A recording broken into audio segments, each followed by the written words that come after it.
How to Force Yourself to Take Action, written and published by Audiobook fans. Most people know what it feels like to want something better. You dream about being successful, achieving your goals, or improving your life.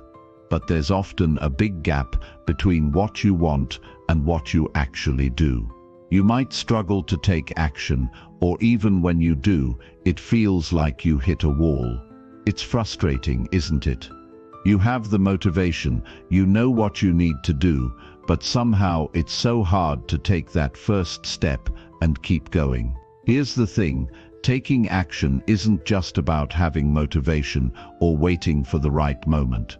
It's about creating a habit of doing, even when motivation is low or life gets in the way.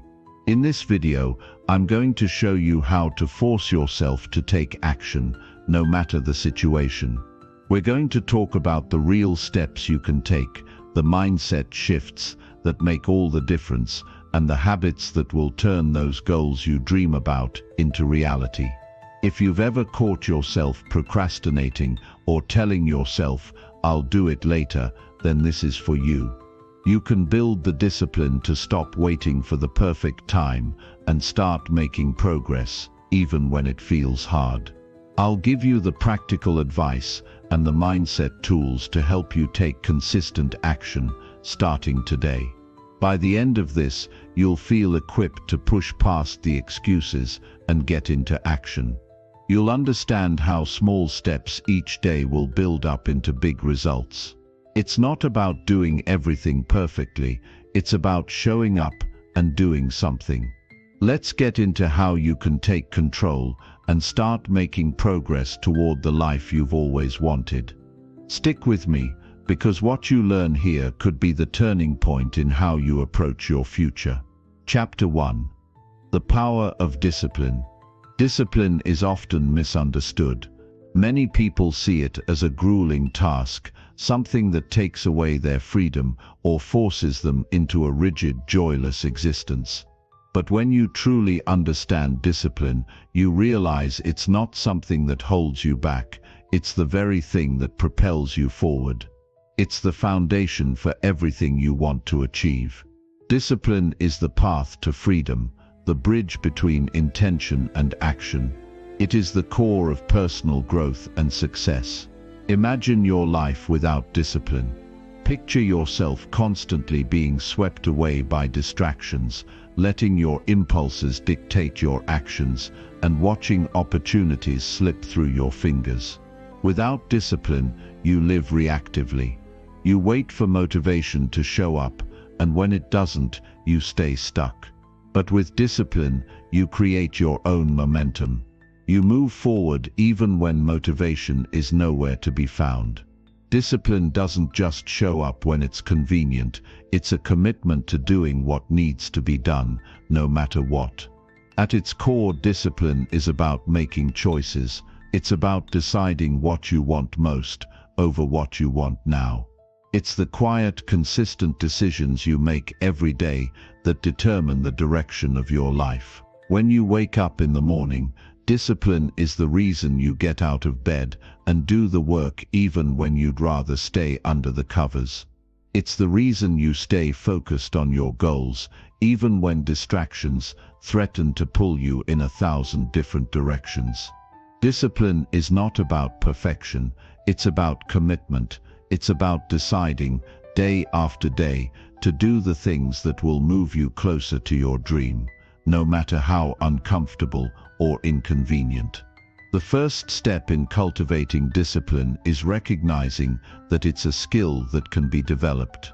It's not something you're born with, and it's not something that only a few lucky people have.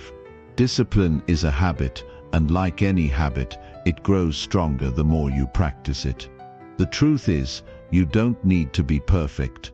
You don't need to have everything figured out right away. What you need is the willingness to start and then to keep going, even when it feels hard. When you commit to building discipline, it's about starting with small actions. You don't need to change your entire life in one fell swoop. Start small, with simple tasks that you can do consistently. Maybe it's waking up a little earlier each day, or making a habit of reading a chapter of a book before bed. Whatever it is, it's the consistency that matters. These small actions compound over time, and before you know it, they become part of who you are. You don't even have to think about it anymore, you just do it. The beauty of discipline is that it doesn't require motivation. Motivation is fleeting. It's unreliable. Some days you'll feel like taking action, and other days you won't. But when you develop discipline, you show up regardless of how you feel. You show up because you've made a decision, and that decision doesn't waver based on your emotions. That's where real progress happens. When you rely on motivation, you're at the mercy of your moods and circumstances. But when you cultivate discipline, you take control of your actions, regardless of how you feel in the moment. The truth is, discipline is freedom. You might think that giving up on your impulses and desires means giving up your freedom, but in reality, it's the opposite. When you are undisciplined, you are a slave to your desires. You are controlled by distractions, laziness, and the fear of doing hard things. But when you develop discipline, you break free from all of that. You take back control of your time, your energy, and your future. Discipline isn't about restriction, it's about focus. It's about choosing to invest your energy in the things that truly matter, not the things that momentarily feel good. If you want to make lasting changes in your life, discipline is the key. It's the thing that separates the dreamers from the doers. It's easy to dream about success, about making a difference, about achieving greatness. But it's the disciplined actions, the daily effort, that turn dreams into reality. It's the small decisions, made day in and day out, that lead to the success you desire. The secret isn't about finding the perfect strategy or waiting for the right time. The secret is about showing up, day after day, and doing the work. Of course, discipline doesn't mean doing everything perfectly. There will be days when you slip up, days when you feel like giving up, and days when you fall short of your goals. But even then, discipline is about getting back up and continuing the journey. It's about recognizing that one mistake or failure doesn't define you. It's the pattern of your actions over time that shapes who you become. One of the most powerful aspects of discipline is that it's transferable. The more you practice discipline in one area of your life, the easier it becomes to apply it in others. Maybe you start by being disciplined about your health, working out consistently, eating better, and getting enough sleep. As you build that habit, you'll notice that your discipline in other areas of your life also improves. You become more disciplined in your work, in your relationships, and in your personal growth. It starts to become part of who you are. Discipline becomes a way of life, not a temporary fix. But building discipline doesn't happen overnight. It takes time, effort, and patience. You have to be willing to put in the work, even when the results aren't immediate. It's easy to be disciplined when you see instant progress, but true discipline is about sticking with it when you don't see any results at all. It's about trusting the process, even when it feels like nothing is happening. One of the most powerful ways to build discipline is by setting clear, specific goals. When you know exactly what you want to achieve, it's easier to stay focused and motivated. But the key is to break those goals down into small, actionable steps. It's not enough to say, "I want to be successful."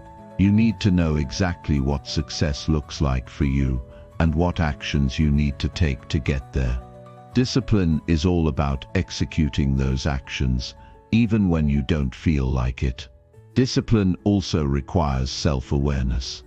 You have to be honest with yourself about where you're falling short, what distractions are getting in your way, and what behaviors are sabotaging your progress.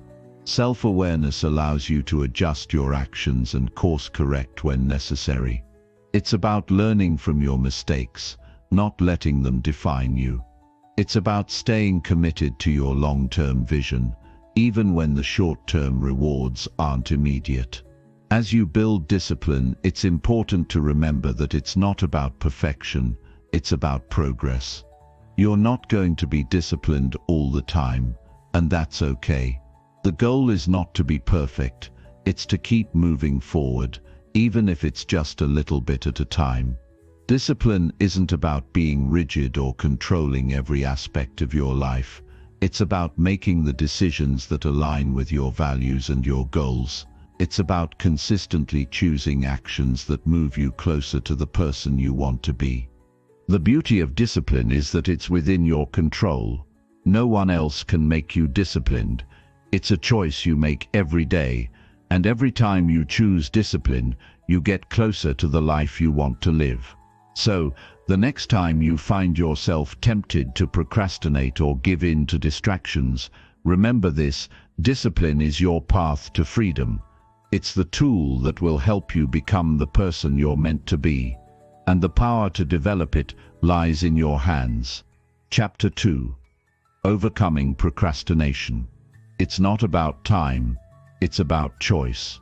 We've all experienced it, the feeling of having all the time in the world to get something done, only to realize hours, days, or even weeks have passed without making any real progress. It's easy to point to time as the enemy. We convince ourselves we don't have enough of it, or we'll get to it later when the time is right. But what if I told you that the real problem isn't time at all? What if it's not about when you do something, but whether or not you choose to do it in the first place? The truth is, procrastination has very little to do with the clock ticking down or the calendar flipping its pages. It's all about choice. The choices you make, the mindset you have, and the way you approach your goals. Time is always going to be limited, and there will always be distractions. But you have the power to decide how to spend that time. Procrastination is less about being busy and more about avoiding discomfort, avoiding the task at hand because it feels overwhelming or unappealing in the moment. The key to overcoming procrastination isn't managing time better, it's learning how to make better choices in the face of those tasks that you'd rather put off. It starts with understanding why we procrastinate in the first place. It's easy to think of procrastination as just a matter of laziness, but that's not really it. In fact, procrastination often happens because we're afraid of failure, afraid of not being perfect, afraid of the unknown. When we put things off, we're giving in to that fear. Instead of facing a challenge head-on, we distract ourselves with something that feels easier, like scrolling through social media or watching another episode of that show we've already seen 100 times. In the moment, it feels like a relief, but deep down, we know we're not making progress. We're just delaying the inevitable, and that feeling of guilt starts to pile up. But here's the good news: you have the ability to change this pattern. It all comes down to your choices. Every time you choose to face the discomfort and do the work anyway, you're training your mind to shift away from procrastination. You're not waiting for motivation to strike, you're creating it yourself. Motivation doesn't always just show up when we need it. It's something you have to build. It starts with making the choice to act, even when you don't feel like it. The act of doing, no matter how small the task, generates a kind of momentum. It's like pushing a heavy object. It's tough at first, but once you get it moving, it's much easier to keep going. Now, let's talk about how to break the cycle. The first step is realizing that you don't need to wait for the perfect moment. Waiting for the right time to do something is another form of procrastination. There will never be a perfect time. You don't need the stars to align to take action. The key is to start, even if it's a small step, even if it's just 10 minutes of work or one tiny action toward your goal. The key is getting started. Once you begin, you'll often find that it wasn't as hard as you thought. The hardest part is always the beginning, the mental block that holds you back. A great way to trick your brain into getting started is by setting a timer. Commit to working for just 5 or 10 minutes. That's it. You're not committing to hours of effort. You're just giving yourself permission to begin without the pressure of a long-term commitment. More often than not, once the timer goes off, you'll realize you're in the flow and you'll want to keep going. Even if you don't, though, you've done more than you would have done if you hadn't started at all. And that's progress. Another strategy is breaking the task down into smaller, more manageable chunks. When we look at a big project or goal, it can feel overwhelming. Our minds start to freeze up, and we convince ourselves it's too much. But when you break it down into small, actionable steps, suddenly it doesn't feel as intimidating. Take the big, scary project and divide it into tiny tasks. Each small task feels more achievable, and you start to see real progress. Before you know it, those small steps add up to something big. And here's where the power of consistency comes into play. Procrastination thrives when we allow it to build up over time. But the more you make a habit of taking small actions, the easier it becomes to keep going. One tiny step today leads to another tiny step tomorrow. It becomes a routine. You're not waiting for the perfect time to do it. You're just doing it because it's part of your day, just like brushing your teeth or getting dressed. It's no longer optional. You've created a new habit, and habits are much harder to break than procrastination. But overcoming procrastination isn't just about taking action. It's about shifting your mindset. It's about changing how you view tasks, challenges, and even failures. The next time you feel the urge to procrastinate, remind yourself that discomfort is a part of the process. Every task worth doing comes with a certain level of discomfort. You'll never feel 100% ready, and you'll never feel 100% motivated. But you don't need to feel ready to take action. You just need to take it. In the end, it's not about waiting for motivation or the perfect moment. It's about committing to yourself and your goals, even when it's hard. One of the biggest changes you can make is to stop thinking of tasks as burdens. Instead, think of them as opportunities to grow. When you change your perspective, you start to see tasks not as something to dread, but as something that will help you move forward. Every task completed, no matter how small, brings you closer to your goals. It's an opportunity to prove to yourself that you're capable, that you can push through discomfort, and that you're willing to do whatever it takes. The key to defeating procrastination is taking full responsibility for your actions. It's easy to blame time, circumstances, or external factors for not getting things done. But the reality is that it's up to you. You are the one who has the power to choose what to do with your time. You're the one who decides whether or not you're going to show up. And the more you take responsibility for your actions, the less room there is for procrastination. You realize that the longer you wait, the longer it will take to get where you want to go. And here's the truth. You will never feel 100% ready. That's just the nature of things.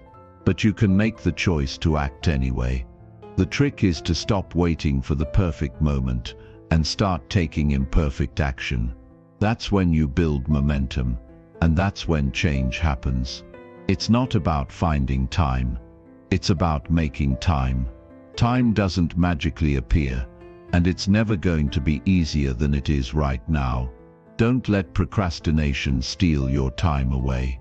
Make the choice to start today. Take that first step, even if it's small, and watch how it builds into something bigger. The best time to start is now, and the only way to defeat procrastination is through action. Choose action. Choose progress. Choose today. Chapter 3: Get comfortable being uncomfortable. The key to growth. The key to moving forward in life lies in your ability to get comfortable with discomfort. It sounds strange, doesn't it? The idea that the very thing we avoid, the thing that feels uncomfortable and unpleasant, is actually the doorway to our progress. We live in a world that constantly seeks comfort, from the cushy chair to the warm blanket, to the perfectly calibrated temperature of our environment. We surround ourselves with things that soothe us. And while there's nothing wrong with enjoying comfort from time to time, we have to understand that growth doesn't live in comfort zones. Think about the times in your life when you've grown the most. I'm not talking about the easy moments, the moments when everything was flowing and everything seemed effortless. I'm talking about the moments when things were tough, when you were pushing yourself beyond what you thought you could do. Maybe it was the time you stayed up late working on that project, or when you showed up to something despite feeling nervous. Maybe it was that time when you faced rejection, and instead of quitting, you got back up and tried again. It's not the easy moments that transform us, it's the uncomfortable ones. The moments where we decide to do something even though it feels scary or difficult. The reality is, most people spend their lives avoiding discomfort. It's only natural. Who wants to feel awkward or uncertain? But here's the thing, every time we avoid discomfort, we're also avoiding growth. If you want to see change in your life, if you want to move toward your goals, you have to learn how to embrace discomfort. You need to become okay with being uncomfortable, because it's in those moments that you're actually doing the work that will lead to your success. It's not about seeking out discomfort for the sake of it, but about realizing that it's part of the process. When you choose to step outside of your comfort zone, you're choosing to grow, you're choosing to face the fear, the doubt, and the uncertainty that comes with doing something new. The only way to break free from the cycle of stagnation is to push through the discomfort, to face the hard things head on, and to do them anyway. It's easy to be motivated when everything feels right. It's easy to go for a run when the weather is perfect, or work on your project when everything is falling into place. But true growth happens when things aren't perfect, when the odds are stacked against you, when you're feeling tired or frustrated. In those moments, the decision you make, whether or not to push through, is what determines whether you'll stay stuck or move forward. One of the most powerful things you can do is change your perspective on discomfort. Instead of viewing it as something to avoid, see it as a sign that you're on the right path. Discomfort is an indicator that you're stretching yourself. It's a signal that you're doing something important. When you start to shift your mindset in this way, the uncomfortable feelings lose their power over you.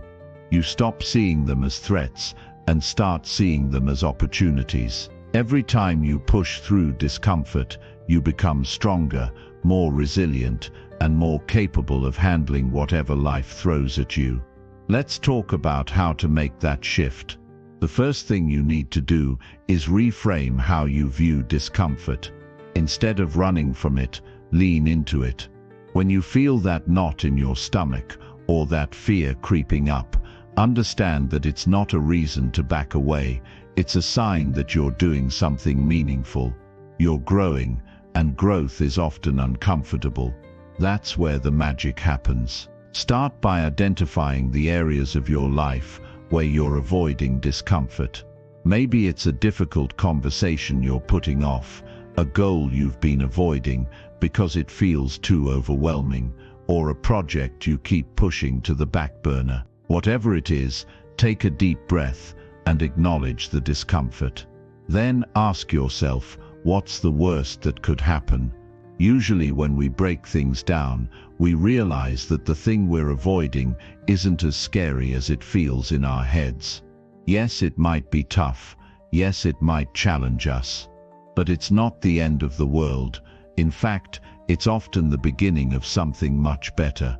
Now take that uncomfortable thing and break it down into smaller steps. If it feels too big to tackle all at once, Don't worry, just focus on one small action at a time. Maybe it's making a phone call or sending an email. Maybe it's just getting started on a task you've been avoiding. The key is to take action, no matter how small, and to do it even though it feels uncomfortable. Every time you choose to act despite the discomfort, you're teaching yourself that you can handle more than you thought you could. But there's another piece to this puzzle. You need to build up your tolerance for discomfort. Just like any other skill, the more you practice, the better you get at it. Start with small doses of discomfort and work your way up. Take on tasks that make you a little uncomfortable and push through. The more you do this, the easier it becomes to face bigger challenges.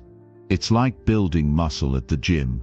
The first few days are hard, but over time your body becomes stronger and more capable.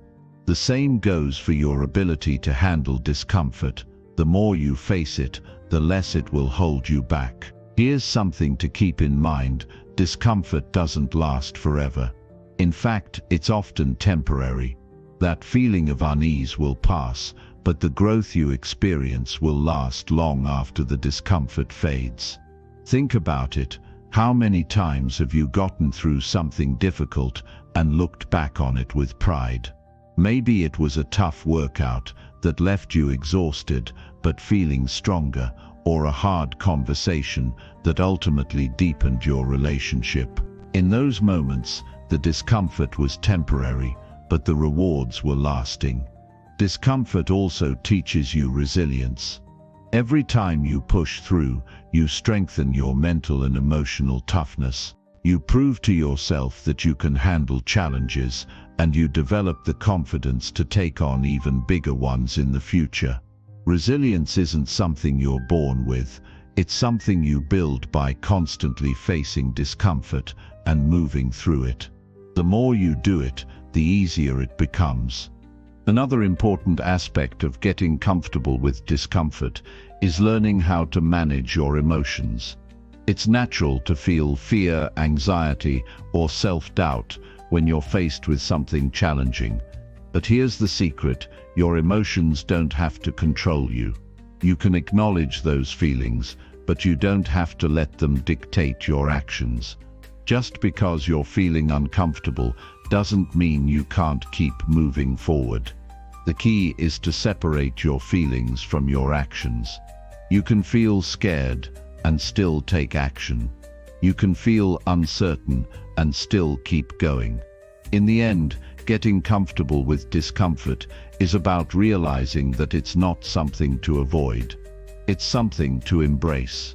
The more you lean into discomfort, the more you grow. The more you grow, the more you'll accomplish. Discomfort is not the enemy, it's the gateway to your potential.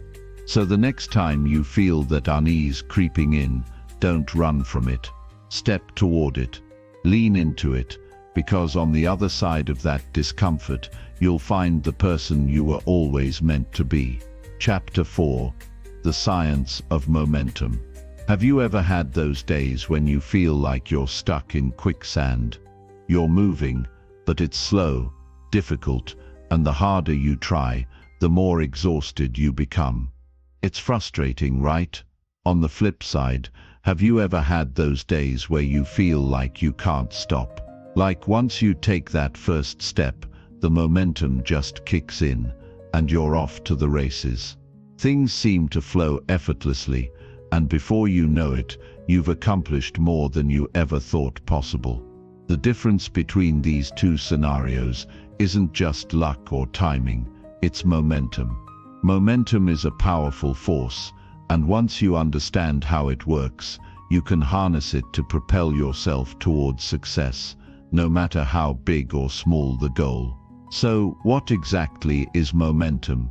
In the simplest terms, momentum is the idea that once you start something, it becomes easier to keep going.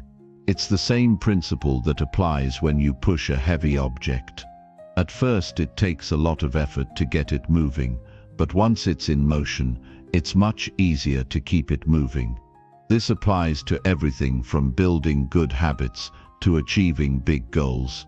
The science behind momentum is rooted in physics, where the more force you apply to an object, the faster it moves.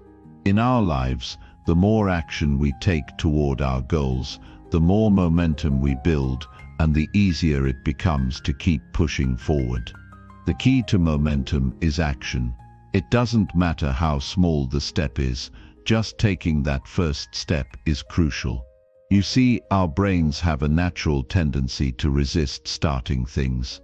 The thought of a big task can feel overwhelming, and that resistance can paralyze us into inaction. But once you take that first step, no matter how small, it's like a switch flips. The resistance begins to fade, and suddenly, things start to feel easier. You're no longer facing the full weight of the task all at once. You've broken it down into a manageable chunk, and momentum takes over. The best part about momentum is that it builds on itself. It's not just about getting started, it's about continuing to move forward. Imagine you're writing a book. At the beginning you might struggle with writer's block or get distracted easily. But once you start writing, even if it's just for 10 minutes a day, you begin to build momentum. That small daily effort starts to compound. What started as a chore becomes a habit. You stop thinking about the work as a burden and start looking forward to it because you've built momentum. Every word you write feeds into the next, and before you know it, you've written a chapter. Momentum makes the process feel almost effortless, even though it started with just a small focused action. But let's talk about the other side of momentum, the dreaded slump. What happens when you lose momentum? You stop taking action, and before you know it, things grind to a halt. That's when things get tough.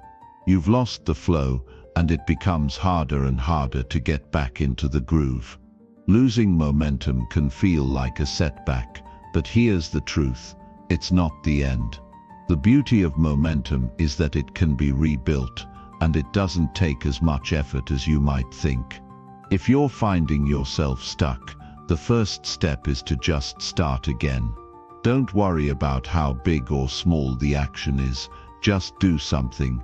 It's the act of moving forward that sparks the momentum again. One of the most powerful ways to build and maintain momentum is through consistency. It's easy to think that momentum only works when you're on a roll, but the real key is showing up consistently, even on the days when you don't feel like it. The more consistent you are with your actions, the stronger your momentum becomes. Think about exercise. On the days when you feel like skipping a workout, it's the consistent habit that pulls you through. The habit itself builds the momentum. It's not about doing everything perfectly, it's about showing up. The more you show up, the more momentum you create. It's a snowball effect.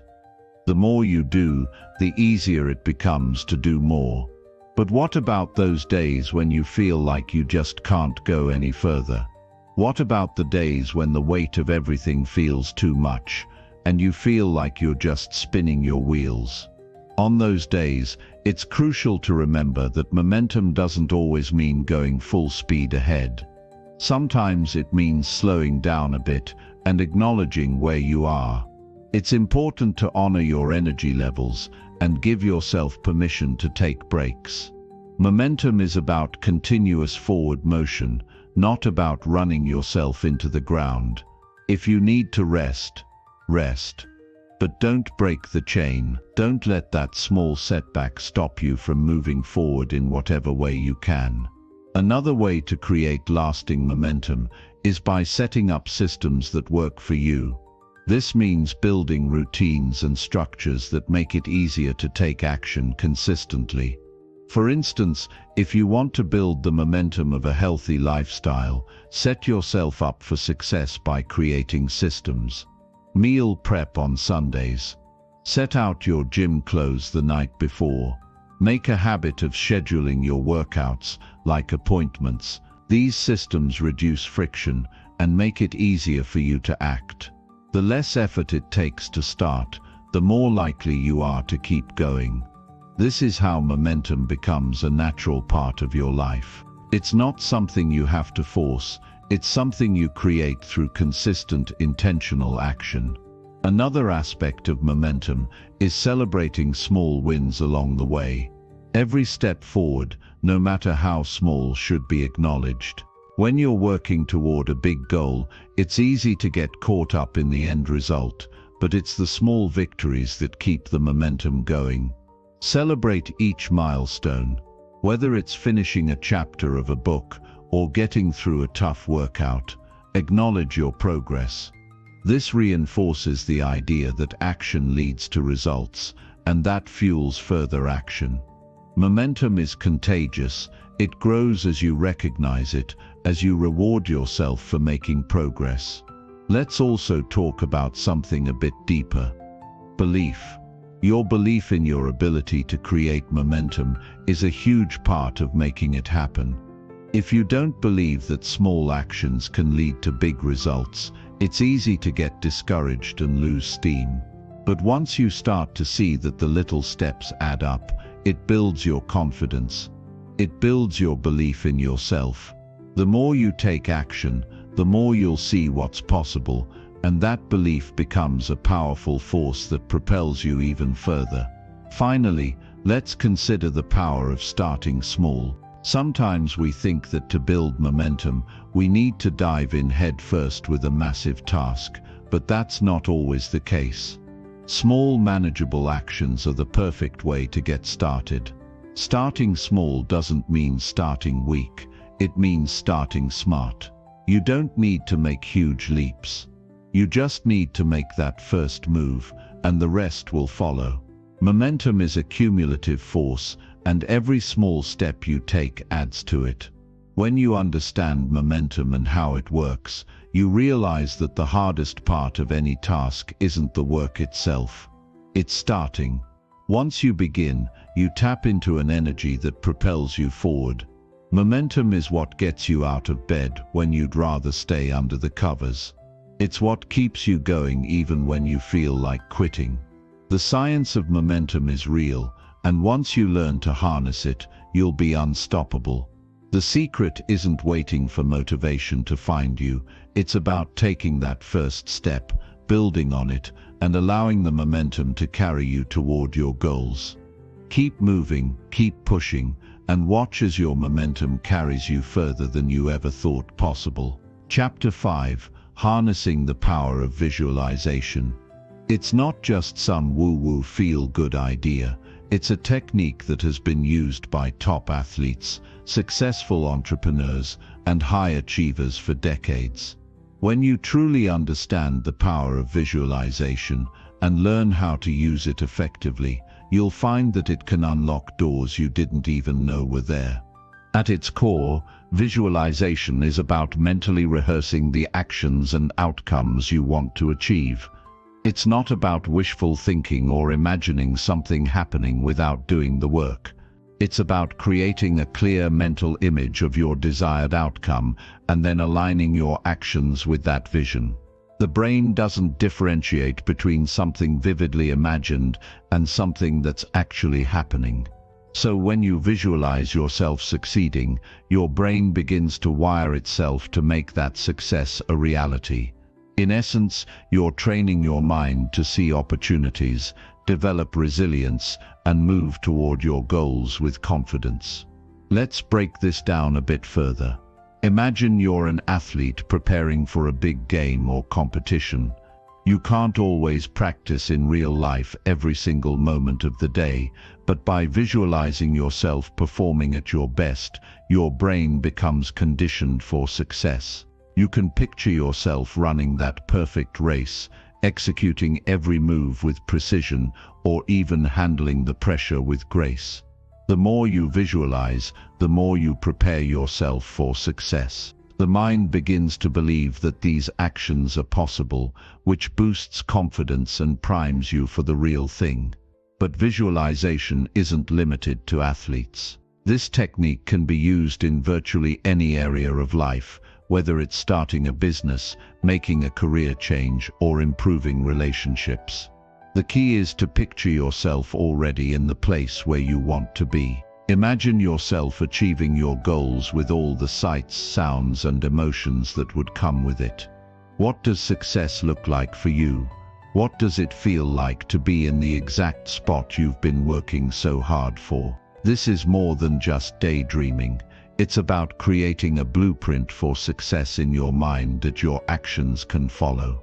Now let's talk about how you can use visualization in a practical way. The first step is to make it a daily habit. It's not enough to visualize once and expect results. This needs to become part of your routine, like brushing your teeth or exercising. Find a quiet space where you can focus for a few minutes every day, preferably when your mind is calm. Close your eyes, take a few deep breaths, and begin to vividly imagine yourself in the situation you desire. Picture it in as much detail as possible. What are you wearing? Who's around you? What are you hearing? The more details you can add, the more powerful your visualization becomes. In these moments, allow yourself to feel the emotions tied to your success. Feel the pride, the excitement, the satisfaction of accomplishing your goal. The more you tap into those emotions, the more you start to wire your brain for success. You begin to feel as though it's not just possible, but inevitable. Your mind becomes conditioned to expect success, and your actions will follow suit. This isn't about trying to make things happen magically. It's about aligning your thoughts, emotions, and actions so that they work together harmoniously. The next part of visualization is seeing yourself overcoming obstacles. It's easy to visualize the easy, perfect moments. But true preparation comes when you imagine yourself handling setbacks and challenges with resilience. What happens when things don't go according to plan? Visualizing yourself overcoming difficulties helps train your mind to stay calm and focused when those inevitable obstacles show up in real life. This is about making sure your mind is prepared for all possibilities, not just the smooth ride to success. A crucial part of visualization is making sure it's backed up by action. The mistake many people make is thinking that simply visualizing their goals is enough to make them happen. Visualization isn't a replacement for hard work, it's a tool to enhance your efforts. When you visualize, you're not only creating a mental picture of success, but also fueling your motivation to take the necessary steps to make it happen. You can't just sit back and wait for your dreams to come true. You have to get up and take action. Visualization works best when paired with a clear plan and consistent effort. It primes your mind to recognize opportunities and overcome setbacks, but it's your actions that bring the vision to life. Visualization also has a way of building confidence. When you can see yourself succeeding, it becomes easier to take risks and push through fears. Often the biggest barrier to success is self-doubt. But by visualizing yourself already in the place where you want to be, you start to believe that it's possible. You're no longer imagining something distant and unattainable, you're seeing it as part of your reality. And when your mind believes it's possible, your actions become aligned with that belief. Let's take a moment to think about why visualization is so effective. It's because the brain responds to repetition. When you consistently visualize yourself succeeding, your brain starts to form new neural pathways. These pathways help reinforce the actions and behaviors needed to reach your goal. Essentially, you're reprogramming your mind to make success feel normal. When you approach challenges, your brain already has a blueprint to follow. It's like having a map in front of you that leads straight to your destination. The more you visualize, the more your brain strengthens those pathways and makes them more easily accessible. One of the most important things to remember when it comes to visualization is that it requires patience. It's not a quick fix, and it's not magic. It's a practice that takes time. You won't wake up tomorrow and suddenly feel like you've mastered the art of visualization, but the key is consistency. Stick with it. Just like any new habit, it takes time for your mind to adjust and build the neural pathways that lead to success. But the more you visualize and connect with your goal, the more ingrained the process becomes. And when you're consistent, you'll start to see the results. As you continue to use visualization, don't be afraid to adjust your picture as you go. Sometimes, we get stuck in an idea of success that doesn't quite fit anymore. As you grow, your goals may evolve. That's perfectly okay. Keep visualizing what feels right for you, and allow your mental image to shift with your growth. Visualization is not a static process. It's dynamic. Just like you. The more you engage with it, the more refined and aligned your vision will become. Finally, visualization isn't just about the big long-term goals. It can be used for the smaller, everyday victories too. Maybe you have a tough conversation coming up, or a presentation you're nervous about. Visualization can help you mentally prepare and rehearse for these moments, so you can approach them with confidence and poise. The more you use visualization in your daily life, the more you'll see its impact on both your big and small goals. At the end of the day, visualization is a tool, a powerful one that helps you align your mind with your actions. It primes you for success, sharpens your focus, and fuels your determination. It's about seeing the life you want, feeling the emotions tied to that life, and taking the actions necessary to make it a reality. When you use visualization consistently, it becomes a cornerstone of your success. It transforms the impossible into the possible. So take a moment, close your eyes, and start picturing the life you want. The more clearly you see it, the more likely you are to make it real. Chapter 6. Changing your identity to align with action. If you want to make lasting changes in your life, there's one thing you need to understand. You are not your current habits. You are not your past mistakes or failures. You are not the person who procrastinates or holds back when it's time to take action. The truth is, we often think of our actions as being separate from who we are, but in reality, the two are deeply connected. Our identity, the way we see ourselves, the stories we tell ourselves about who we are, shapes the way we act. And if we want to make real, lasting change, we need to start by changing our identity. We need to align who we believe ourselves to be with the actions we want to take. When you think about it, every action you take is a reflection of your identity. If you see yourself as a person who exercises regularly, you're more likely to make time for the gym and stick to your fitness routine. If you identify as a writer, sitting down to write becomes a natural part of your day. On the other hand, if you see yourself as someone who struggles with discipline or who always puts things off, your actions will follow suit. So, in order to take consistent action toward your goals, you first need to shift the way you view yourself.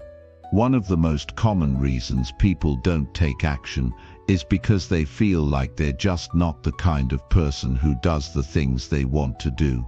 Maybe you've thought to yourself, "I'm just not disciplined enough," or "I could never be the kind of person who wakes up early to work on their goals." These thoughts are incredibly powerful because they reinforce your current identity and as a result, keep you stuck.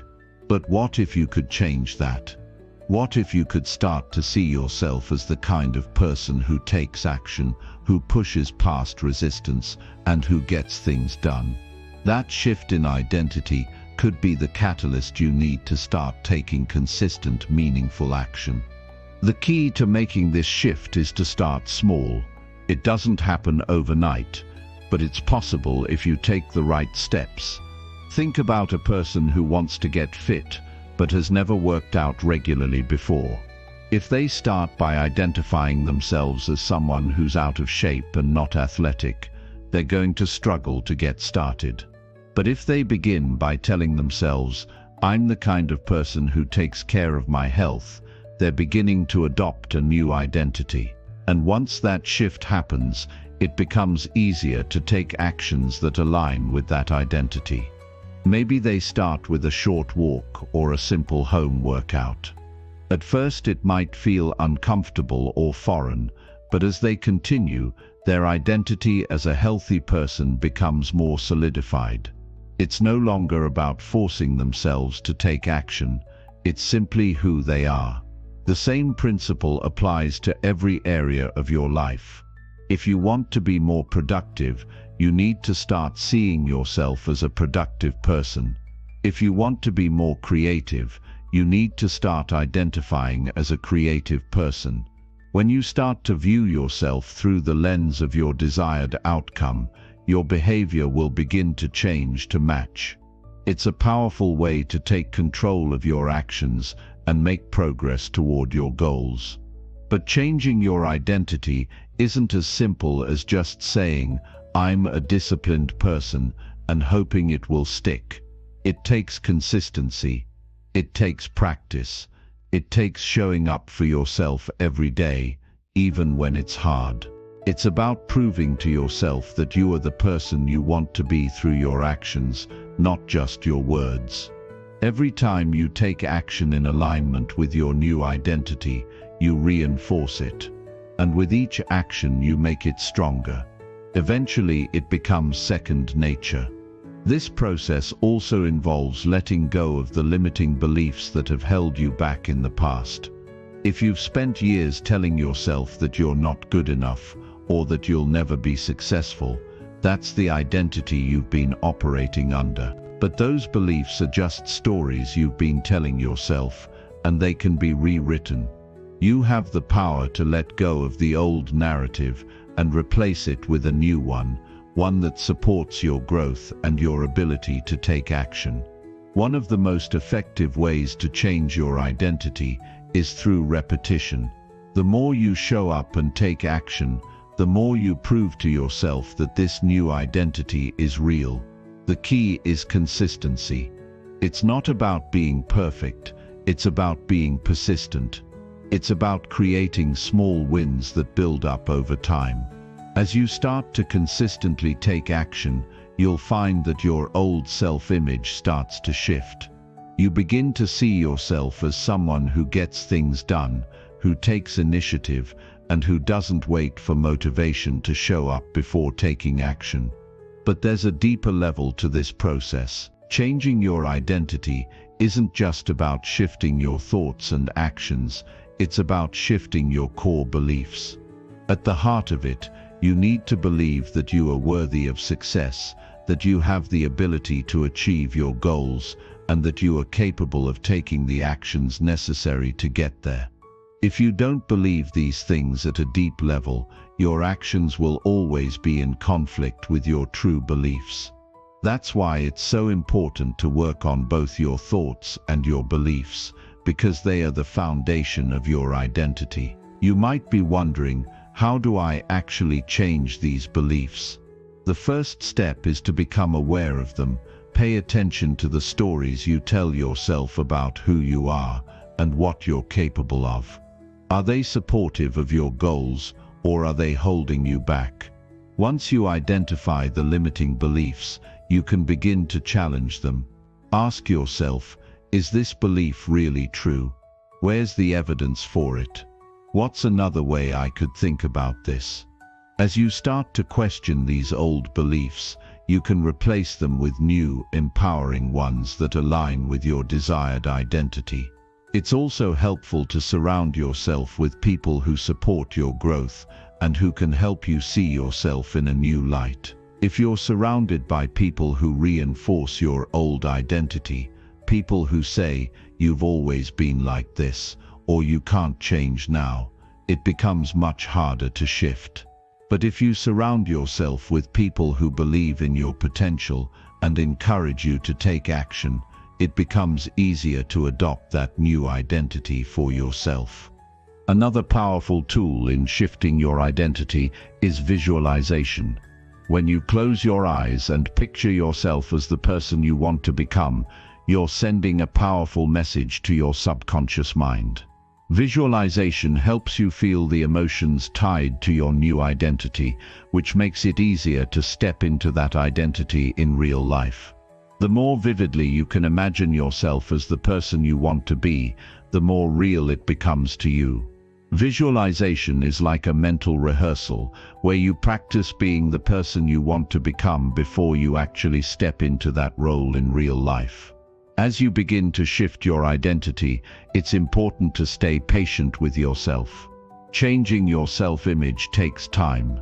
It's a process of gradual transformation, not an overnight miracle. But as long as you keep taking small actions and reinforcing your new identity, you will start to see real change. The key is persistence. The more you show up as the person you want to become, the more natural it will feel. And soon enough, taking action will no longer feel like a struggle. It will simply be who you are. Remember, the power to change your life lies in the way you see yourself. If you want to take consistent action toward your goals, you need to start by changing the way you think about who you are. Begin by seeing yourself as the person who takes action, who shows up, and who achieves success. And as you take those small steps toward aligning your actions with your new identity, you'll find that the person you've always wanted to become is already inside you. You just needed to believe in them and start acting like it. Chapter 7. The importance of daily habits. It's easy to think that success comes from those big life-changing moments, the breakthroughs, the epiphanies, the sudden bursts of motivation. But the truth is, success is built one day at a time. It's not the extraordinary things you do once in a while that make the difference. It's the small, consistent actions you take every single day. If you want to see real progress, if you want to achieve something meaningful, you need to focus on developing habits that support your long-term vision. Daily habits are the foundation upon which everything else is built. They shape your life in ways that are so subtle, yet so profound, you may not even realize the impact they're having until years down the road. Think about it. When you wake up each morning, you follow a series of habits, whether you're aware of them or not. You brush your teeth, you check your phone, you eat breakfast. Some of these habits are positive and help you start your day on the right foot, while others might be less productive or even detrimental. The question is, are your daily habits aligned with the life you want to create? Building good habits doesn't require a grand gesture. You don't need to make a massive change overnight or completely overhaul your routine. What's important is starting small and being consistent.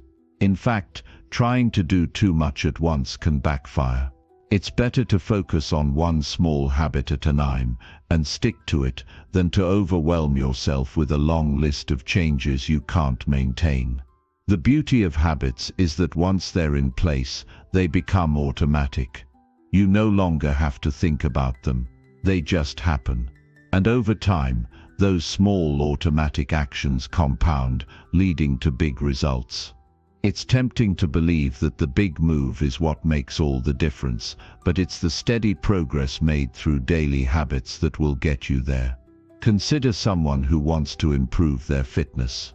They might start by setting a goal to work out for an hour every day. At first, that sounds like a lot of work, and maybe they start with enthusiasm, but eventually, the initial burst of motivation fades. They get busy, they make excuses, and soon enough, they've fallen off track. But imagine if, instead of focusing on a big all-or-nothing goal, they focused on something small and manageable. What if they just committed to moving for 15 minutes a day? That's a habit they can stick with, no matter how busy life gets. And over time, those 15-minute workouts will add up. Slowly but surely, their fitness improves, and the habit becomes ingrained. Once it becomes automatic, They can increase the time or intensity as they see fit. This is the power of daily habits. They don't require dramatic effort, but they have a dramatic effect. The key is consistency. It's about showing up day after day, even when you don't feel like it. Even when life gets in the way. Even when you're tired or distracted. The more you stick to your habits, the more you prove to yourself that you can be trusted to take action, even when the initial motivation fades. And when that happens, you start building momentum. Momentum is everything. Once you've built a habit, it's easier to keep going. It's like pushing a boulder up a hill. It's tough at first, but once you get it rolling, it starts to gain speed. The same goes for your habits. At first, it may feel like a struggle. You might question whether it's worth it. But when you keep showing up, you begin to see the results. And once you see the results, you become more motivated to continue. It's a beautiful cycle. Action leads to results. Results lead to motivation, and motivation leads to more action. And all of this is built on the foundation of your daily habits. But how do you know which habits to focus on? The answer lies in your goals. Ask yourself, what do you want to achieve? If you want to write a book, then daily writing habits are essential. If you want to get in better shape, then daily movement and exercise are key. If you want to build a successful business, then daily work on your projects and consistently learning and growing in your field will be necessary. Your habits should be directly aligned with your long-term vision. It's important to remember that habits aren't just about the actions you take, they're also about the mindset you cultivate. A habit is more than a behavior, it's a reflection of who you are becoming. When you commit to building positive habits, you're telling yourself that you are the kind of person who takes care of themselves, who is disciplined, and who is willing to do the work necessary to achieve their dreams. Every time you show up for your habits, you're reinforcing that identity. And that identity will, over time, become the person you are.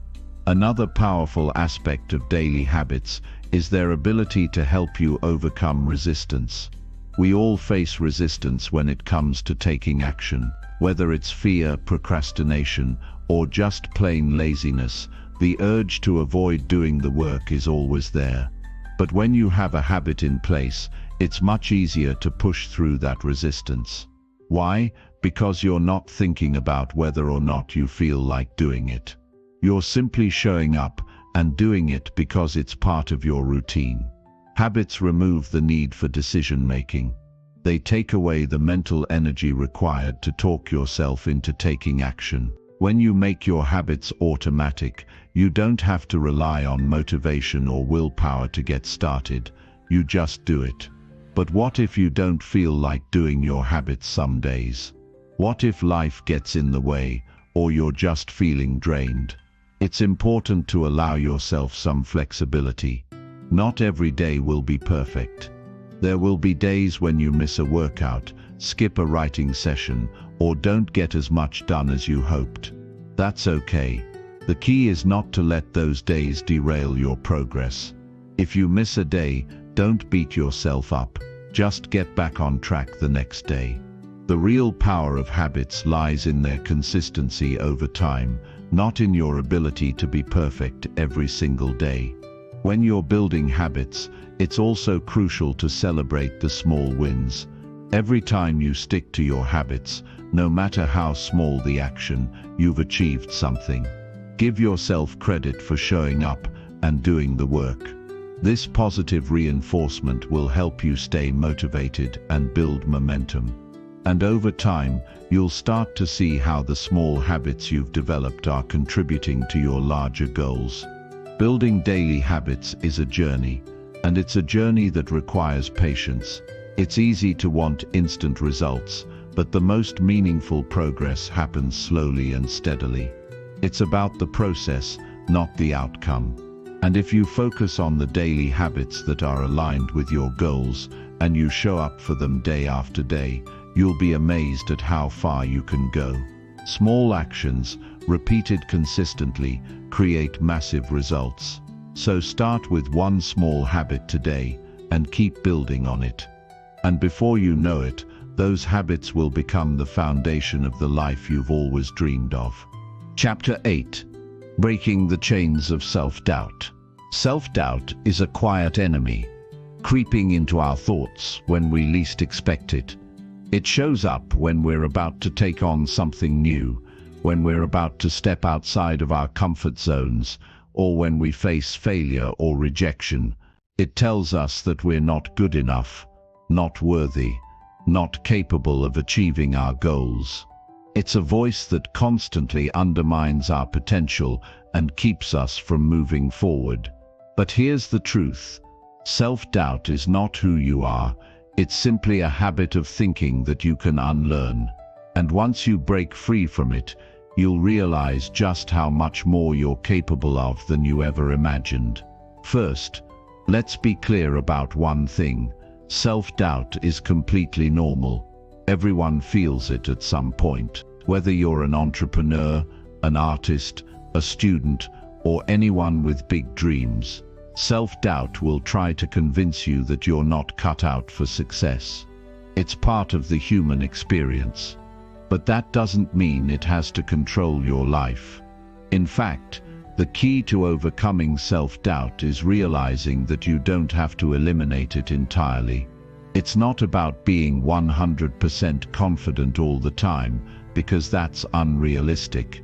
It's about taking action in spite of your doubts and moving forward, even when you're not sure of the outcome.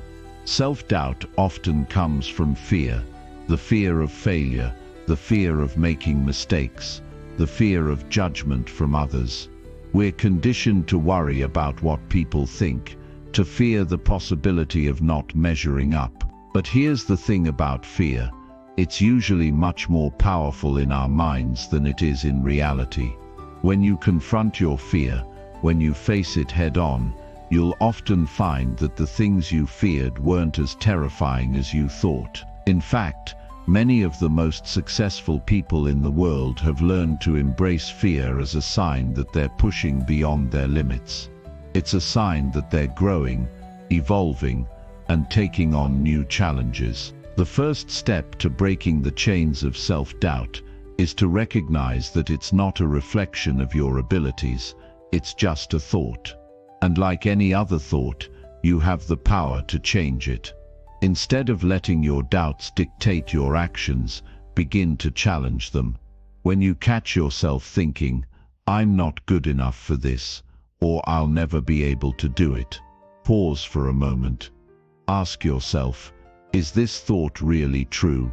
Have I ever proven to myself that I can't do it? Chances are, you've had moments in your life where you've succeeded, where you've overcome obstacles, where you've proven that you are capable of more than you thought.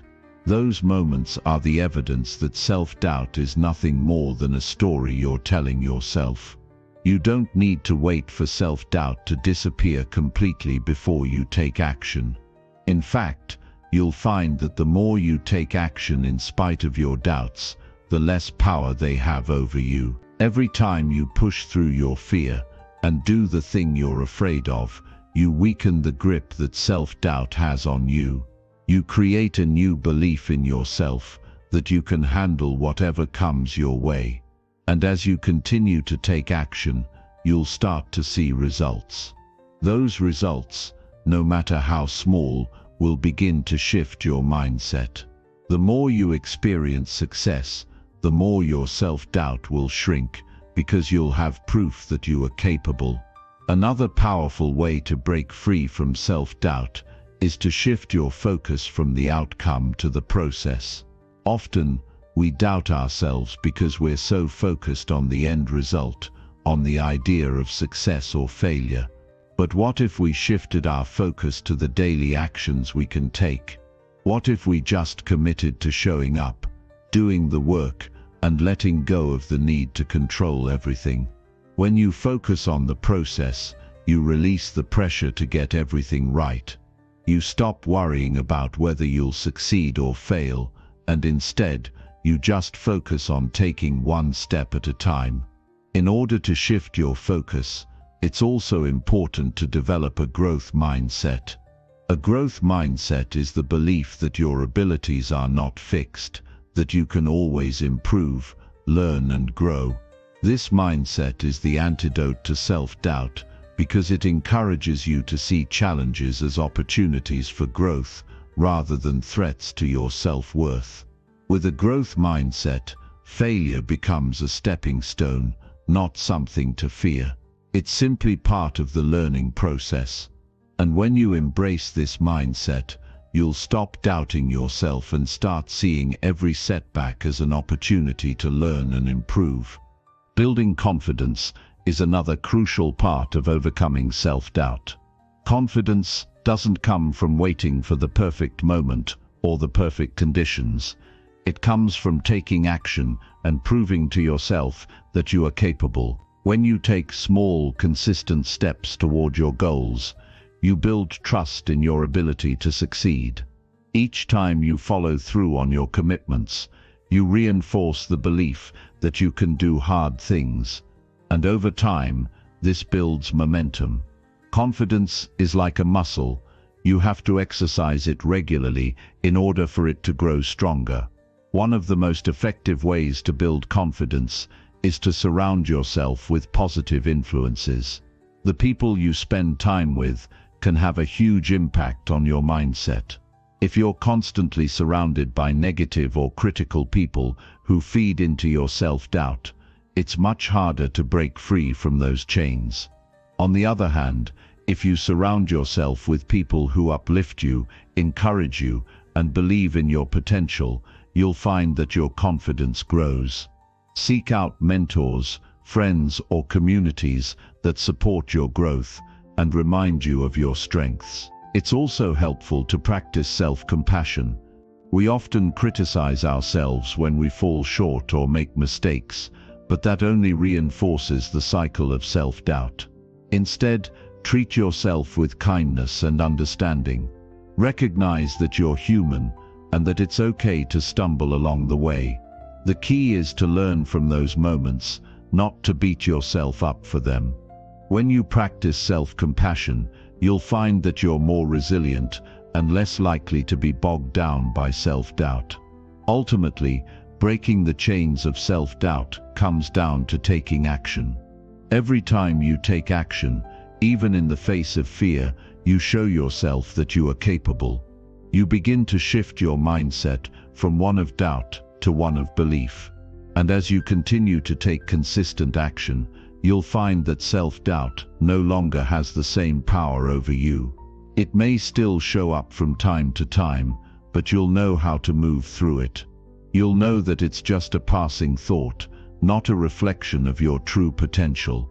And you'll keep moving forward, step by step, toward the life you're meant to live. Chapter 9. Taking responsibility for your results. We live in a world that often encourages us to look outside ourselves for explanations, for reasons why things aren't going the way we want. It's easy to point fingers, blame the economy, blame our upbringing, blame the people around us, or even blame bad luck. But the truth is, the moment we take full responsibility for our results is the moment we take back control over our lives. Responsibility isn't about assigning fault or guilt. It's about acknowledging that we have the power to shape our own outcomes. It's about accepting that while we can't control everything, we are in control of how we respond to what happens to us and the choices we make along the way. It's easy to slip into a victim mindset, especially when life gets tough. It feels comforting to tell ourselves that things are out of our hands or that circumstances are the reason for our struggles. But when we adopt this mindset, we give away our power. We place our happiness, our success, and our future in the hands of things we cannot control. The problem is, when we believe that external factors are responsible for our situation, we deny ourselves the ability to change our situation. We become passive participants in our own lives. And that's not how anyone should live. Taking responsibility doesn't mean you're to blame for everything that goes wrong in your life. It doesn't mean you've made every mistake, nor does it mean you've caused every setback. What it does mean is that you're acknowledging the role you play in shaping your circumstances.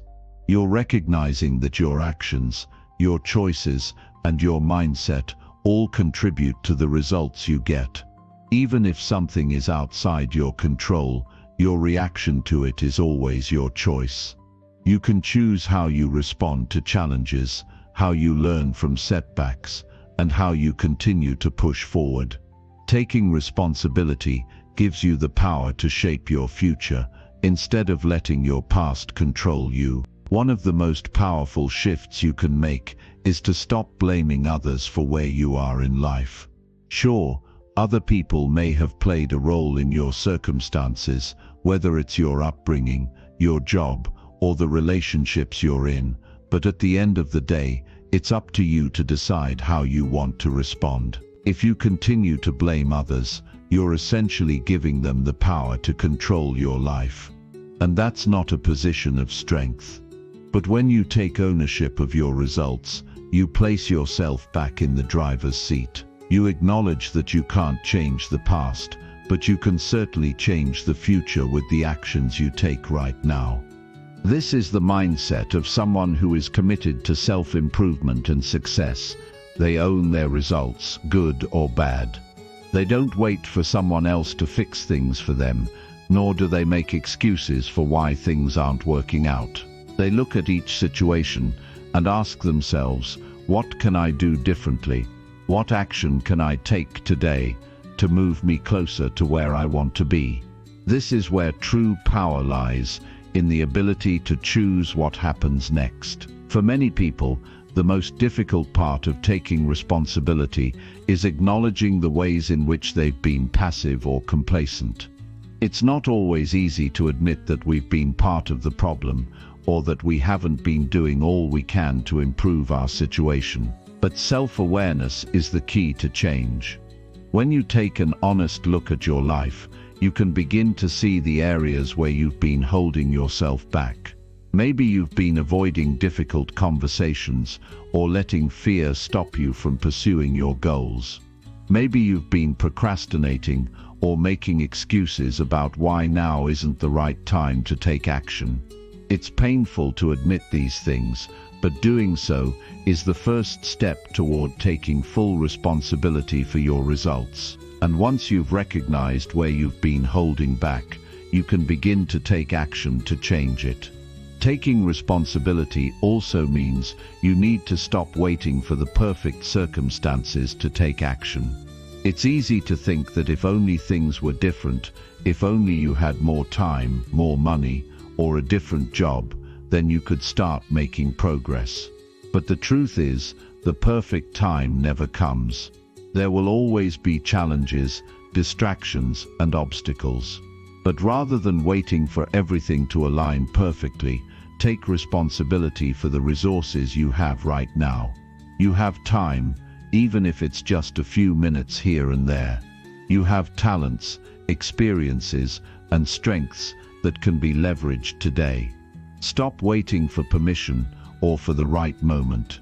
Take action now, in whatever way you can, and make the most of the circumstances you find yourself in. It's also crucial to recognize that taking responsibility doesn't mean doing everything on your own. In fact, it often requires the humility to ask for help when needed.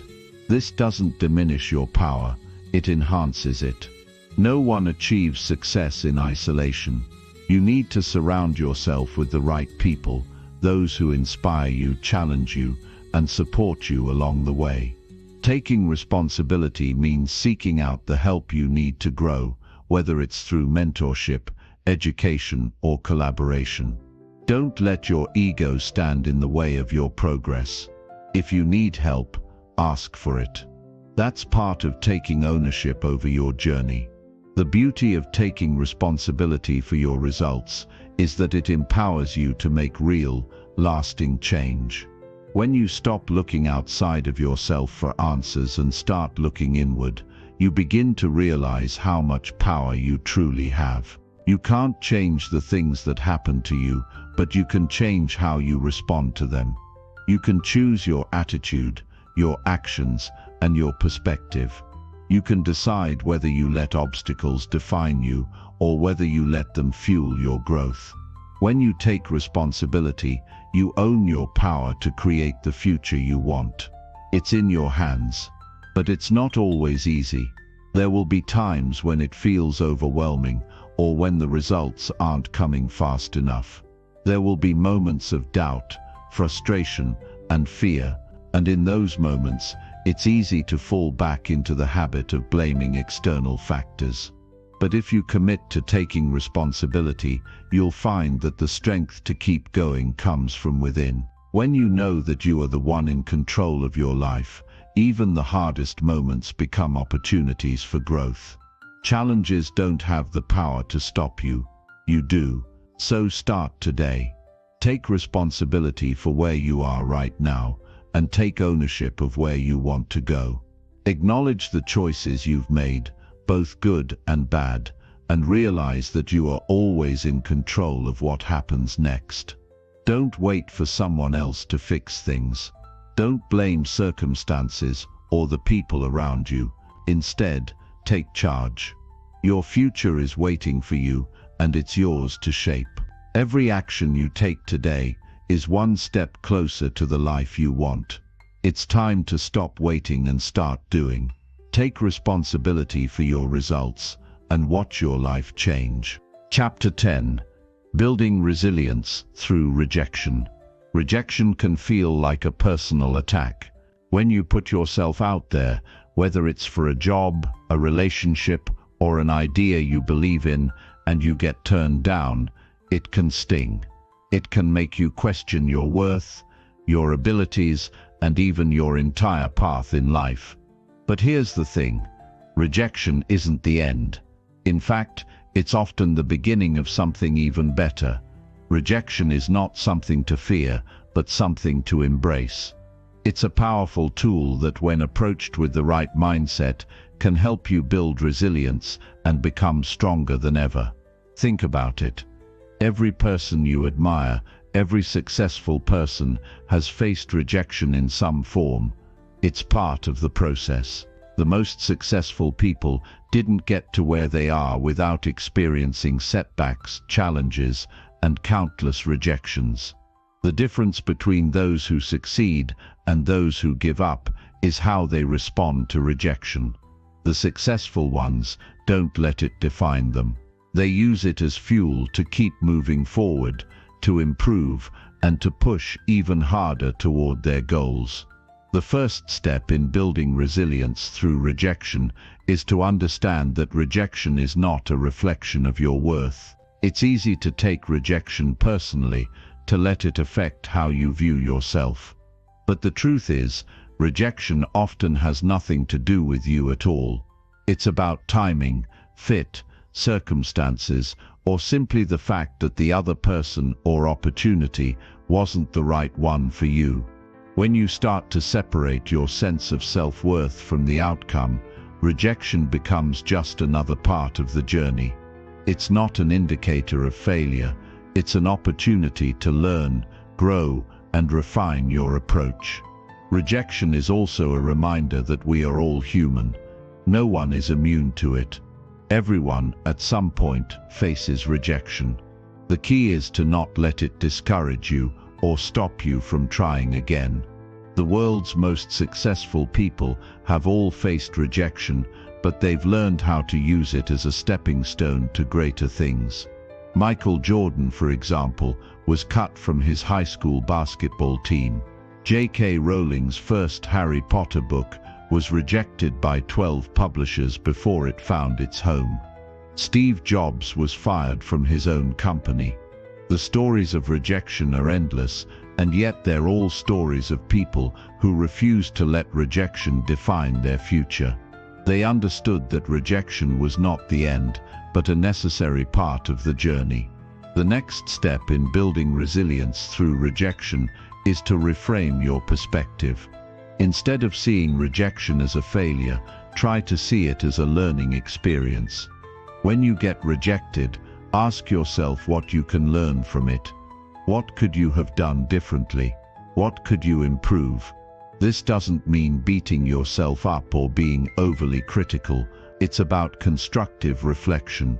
Take note of what worked, what didn't, and how you can improve next time. Every rejection offers valuable feedback, whether direct or indirect, that can help you grow. In fact, failure and rejection are some of the best teachers. They force you to look inward, to develop new skills, and to refine your approach. When you approach rejection as a learning opportunity, it becomes a tool for personal growth, not a roadblock. Building resilience through rejection also means getting comfortable with discomfort. Rejection doesn't feel good, and that's okay. It's natural to feel disappointed, hurt or frustrated when things don't go your way. But here's the secret: growth doesn't happen in comfort. You don't build strength by avoiding difficult situations or running away from discomfort. You build strength by facing those situations head-on, feeling the discomfort, and learning how to move through it. The more you face rejection, the easier it becomes to handle. You start to realize that rejection is just a temporary feeling, a moment that will pass. And with each rejection you experience, you build the emotional strength and resilience to keep going. Another important part of building resilience through rejection is developing a strong sense of purpose. When you're deeply connected to your why, rejection becomes just a small obstacle on the road to achieving your goals. It's much easier to handle rejection when you know exactly what you're working toward and why it matters to you. When your purpose is clear and compelling, rejection doesn't shake your resolve. It's just a detour, not a dead end. The clearer your purpose, the more resilient you become, because you have a bigger vision that keeps you moving forward, no matter how many times you're told no. In addition to purpose, resilience comes from developing mental toughness. Mental toughness is the ability to persevere in the face of adversity, to keep pushing forward even when things get tough. It's not about being immune to rejection or failure, it's about how you respond to them. Mental toughness means getting back up every time you fall, keeping your eyes on the prize, and refusing to let setbacks keep you down. It's about having the determination to keep going, even when things aren't going your way. You can build mental toughness by setting small goals, taking consistent action, and staying focused on the process rather than the outcome. Each time you face rejection and bounce back, you become mentally tougher. One of the most powerful ways to build resilience through rejection is to cultivate a mindset of gratitude. This might sound counterintuitive. Why would you be grateful for rejection? But the truth is, rejection often leads to better opportunities. It's a redirection. Maybe that job you didn't get wasn't the right fit, but the next one will be. Maybe that relationship that ended was clearing the path for a healthier one to come into your life. Gratitude helps you see the bigger picture. It helps you recognize that rejection is often a blessing in disguise. When you can appreciate the lessons that rejection brings, you strengthen your resilience and shift your mindset from one of lack to one of abundance. You realize that each rejection is simply preparing you for something greater. Finally, remember that resilience is built over time. It's not something you develop overnight. It's the result of consistently choosing to move forward even when it's hard. It's the result of taking every setback, every rejection, and using it to fuel your growth. Resilience is a muscle that gets stronger the more you use it. And like any muscle, it takes time and effort to build. But with every rejection you face and every challenge you overcome, you become more resilient. You become someone who refuses to be defeated, someone who sees obstacles as opportunities, and someone who believes in their ability to succeed, no matter how many times they're knocked down. In the end, rejection is not something to fear, it's something to embrace. It's a vital part of the process, and it's a tool that will help you build the strength, resilience, and perseverance you need to achieve your goals. The next time you face rejection, instead of letting it defeat you, let it fuel you. Learn from it, grow from it, and use it as a stepping stone toward your ultimate success. Rejection is not the end of your journey, it's simply a chapter in the story of your success. And every rejection you face brings you one step closer to the life you're meant to live. Chapter 11. Time Management Mastery. We rush through our days, juggling endless tasks, trying to squeeze everything into our packed schedules. We look at the clock, realize how much we still need to do, and wonder how we'll possibly get it all done. But the truth is, time isn't what we're actually struggling with. It's how we manage it. Time management isn't about trying to control every minute of your day. It's about prioritizing what matters most and using your time more intentionally. Most of us waste time without even realizing it. We spend hours scrolling through social media, binge-watching shows, or getting caught up in distractions that don't bring us any closer to our goals. And while those things aren't inherently bad, they can quickly add up to hours lost that we'll never get back. The key to time management is not about squeezing more into your day, it's about getting more out of the time you have. It's about being intentional with your actions, making conscious choices, and aligning your time with your priorities. The first step in mastering time management is recognizing that not all tasks are created equal. We often spend a lot of time on things that feel urgent but aren't truly important. It's easy to get caught up in the whirlwind of email responses, meetings, or errands that seem pressing in the moment, but don't move the needle in terms of our bigger goals. If you want to manage your time effectively, you need to identify what matters most and focus on those things first. This might mean saying no to things that aren't aligned with your vision, or making tough choices about where you spend your energy. But when you focus on what's truly important, you'll find that you make better use of your time and you feel a greater sense of fulfillment. Once you've identified your priorities, the next step is to create a daily structure that supports them. Time management is not about rigid schedules or micromanaging every minute. It's about creating a framework that helps you stay focused and productive. Start by setting clear goals for the day. Write them down. Visualize what success looks like for you. These goals don't have to be big. They can be small, achievable steps toward a larger vision. The key is to be specific. Instead of saying, "I'll work on my book today," say, "I'll write 500 words today." When your goals are clear and measurable, they're much easier to focus on and complete. Next, consider blocking your time into chunks. Research shows that humans can only maintain deep focus for about 90 minutes at a time, so it's helpful to break your day into focused blocks of time with breaks in between. For example, you might work for an hour and then take a 10-minute break to stretch or walk around.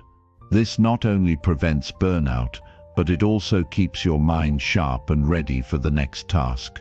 During those blocks of time, eliminate distractions. Turn off your phone, close unnecessary tabs, and create an environment where you can fully concentrate on the task at hand. The more you can immerse yourself in deep work, the more productive and effective you'll be.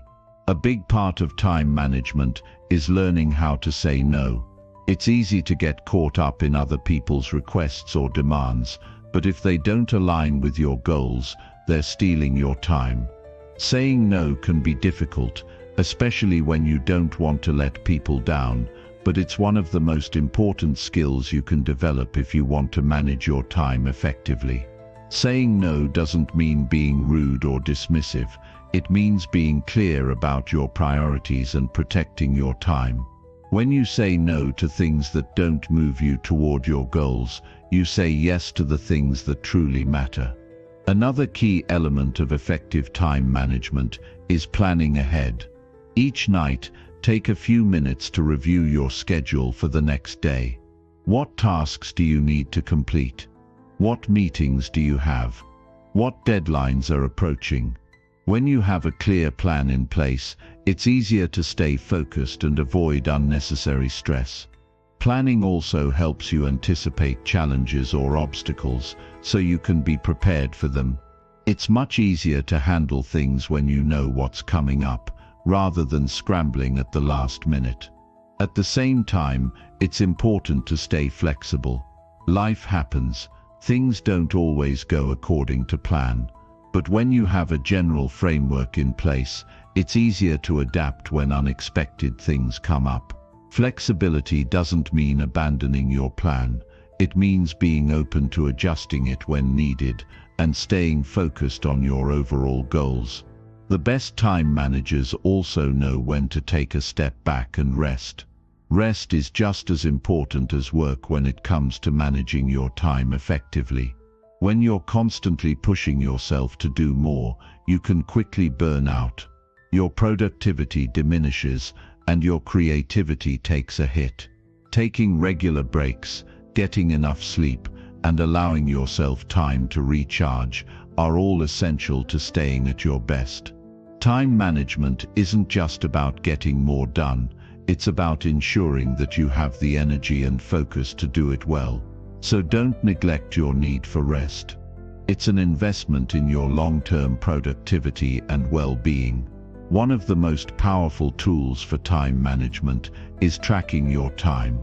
It might sound tedious, but once you start paying attention to where your time is going, you'll be amazed at how much of it gets wasted. For a week or two, track every activity you do. Write down how much time you spend on work, on leisure, on errands, on social media, and so on. At the end of the week, take a look at how your time is distributed. Are you spending too much time on things that aren't bringing you closer to your goals? Are there areas where you could cut back to free up more time for what matters? Time tracking can help you become more aware of your habits, identify areas for improvement, and make adjustments accordingly. Be kind to yourself. Time management is a skill, and like any skill, it takes practice to master. Don't expect perfection, and don't beat yourself up if things don't always go as planned. If you slip up, simply course correct and move forward. The key is consistency. The more you practice intentional time management, the more natural it becomes, and the more you'll see its positive impact on your life. In the end, time is the one resource you can never get back. Once it's gone, it's gone. But by managing your time effectively, you can make the most of every day. You can achieve your goals, reduce stress, and feel a greater sense of satisfaction and fulfillment. Time management isn't about squeezing every last drop out of your day. It's about using your time wisely, staying focused on what matters most, and creating a life that aligns with your priorities. When you take control of your time, you take control of your life. And that is one of the most empowering things you can do. Chapter 12. The 80-20th Principle. Focus on what matters. The 80-20th Principle, also known as the Pareto Principle, is one of the most powerful concepts in personal growth and productivity. The basic idea is that 80% of your results come from 20% of your efforts. At first glance, this might seem a little counterintuitive. After all, shouldn't we be focusing on the 80%? Isn't that the majority? But here's the catch. Those 20% of actions are the ones that are truly driving the outcomes you want. And that's where the magic happens. We tend to get bogged down in the busy work, the endless tasks that seem important at the moment, but don't really move the needle. Whether it's responding to every email that comes in, attending meetings that don't add value, or checking social media updates throughout the day, we often focus on the things that keep us busy but not productive.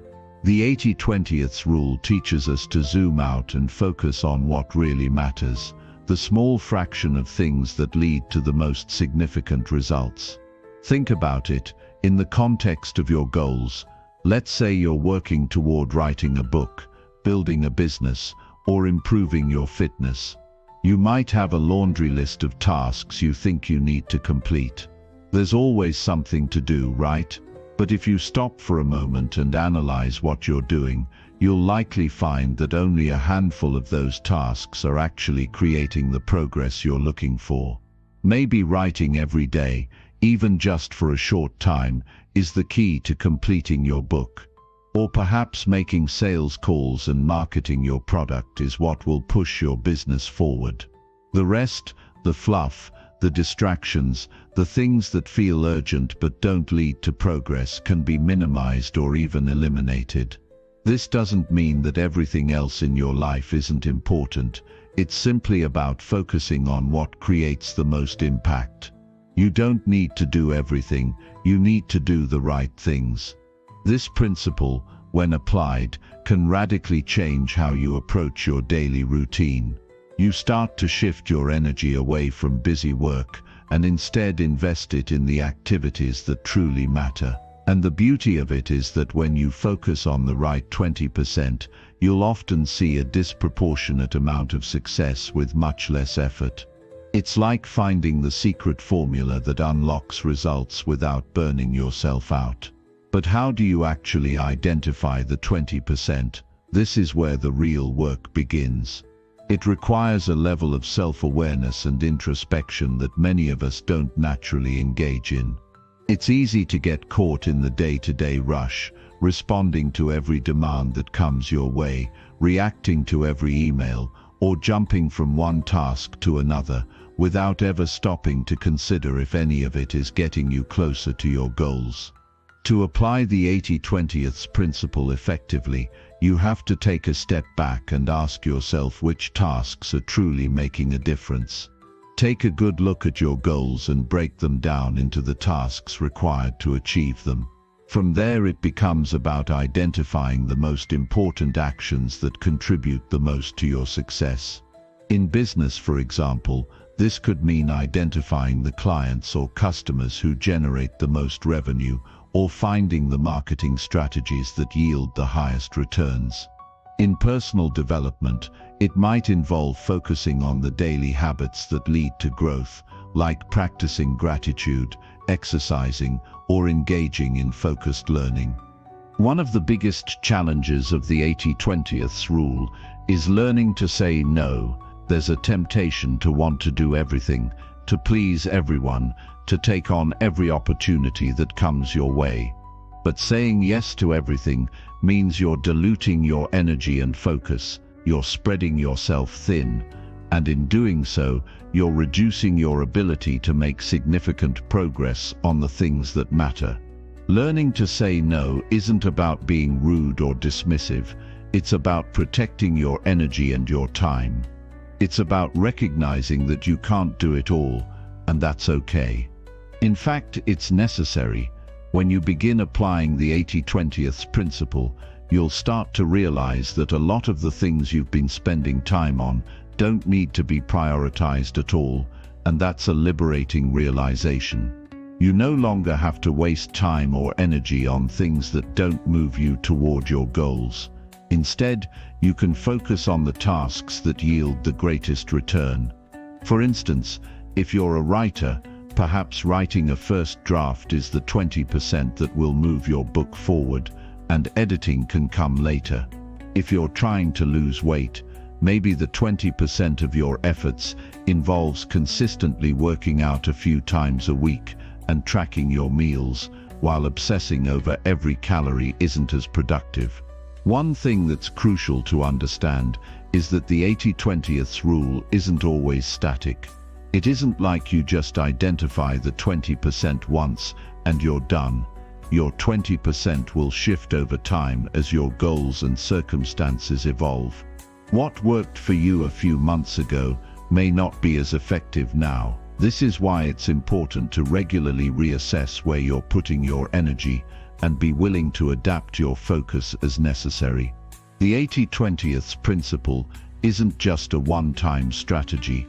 It's a mindset, a way of constantly evaluating how your time and effort align with the results you're after. Another powerful aspect of this rule is that it can help you avoid perfectionism. So many people get caught in the trap of trying to do everything perfectly. They spend hours making sure every little detail is just right, when in reality the small things might not matter as much as they think. The key to productivity and progress isn't perfection, it's progress.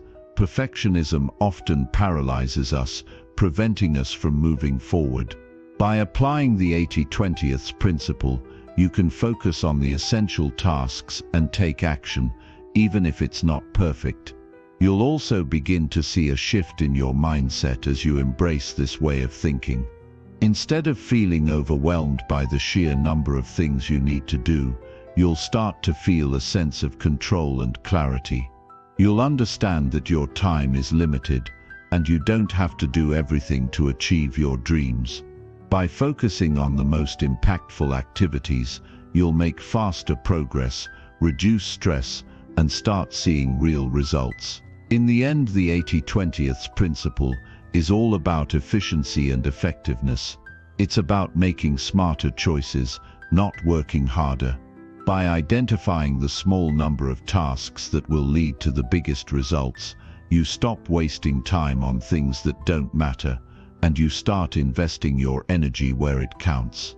When you can adopt this mindset and apply it consistently in your life, you'll not only achieve your goals faster, but you'll also feel more focused, productive, and empowered. It's a game changer, and once you experience the power of it, you'll wonder how you ever got by without it. Chapter 13. The Art of Saying No. It sounds simple enough, right? But in a world that often prioritizes people-pleasing, being available for every request, and taking on more than you can handle, saying no can feel like a rebellious act. It feels uncomfortable at first, and often there's a deep-seated fear that we'll disappoint others, seem unkind, or lose out on opportunities. But here's the truth.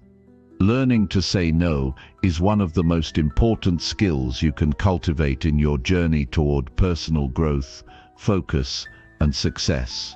When you don't have a clear understanding of your boundaries and the things that truly matter to you, it's easy to get pulled in 100 different directions.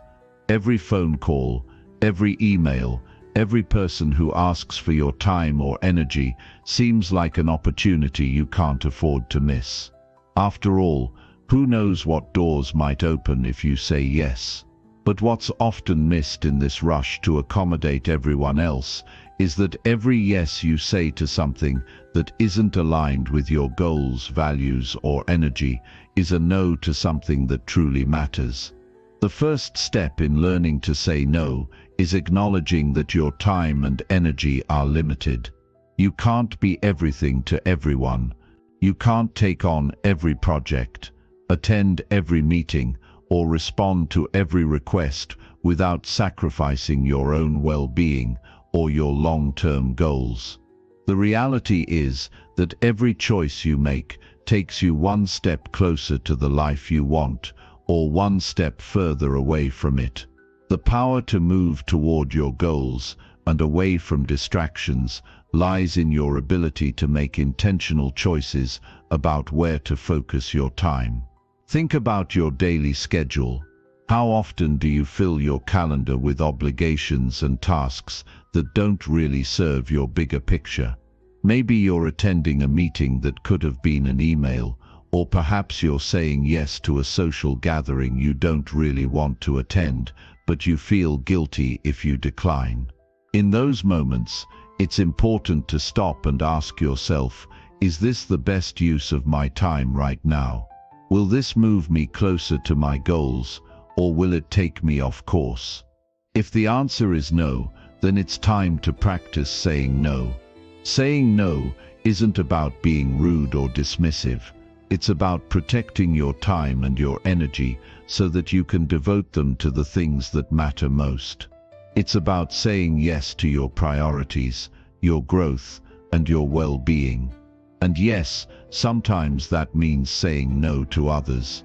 But here's the secret: you're not saying no because you don't care about them or their needs. You're saying no because you understand that to give your best to others, you must first honor your own needs and commitments.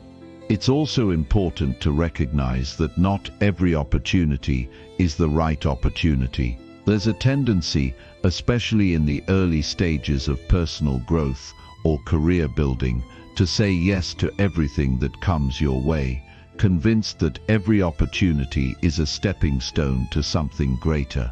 But in reality, not every opportunity is worth your time. In fact, some opportunities can actually take you off course. They might look good on the surface, but if they don't align with your values, your goals, or your long-term vision, they might just be distractions. By saying no to the wrong opportunities, you free yourself up to say yes to the right ones. This isn't always easy. We live in a culture that rewards busyness and constant activity. People who are always available, who jump at every opportunity, are often seen as dedicated or hard-working. But in truth, being constantly busy can be a sign of lack of focus or direction.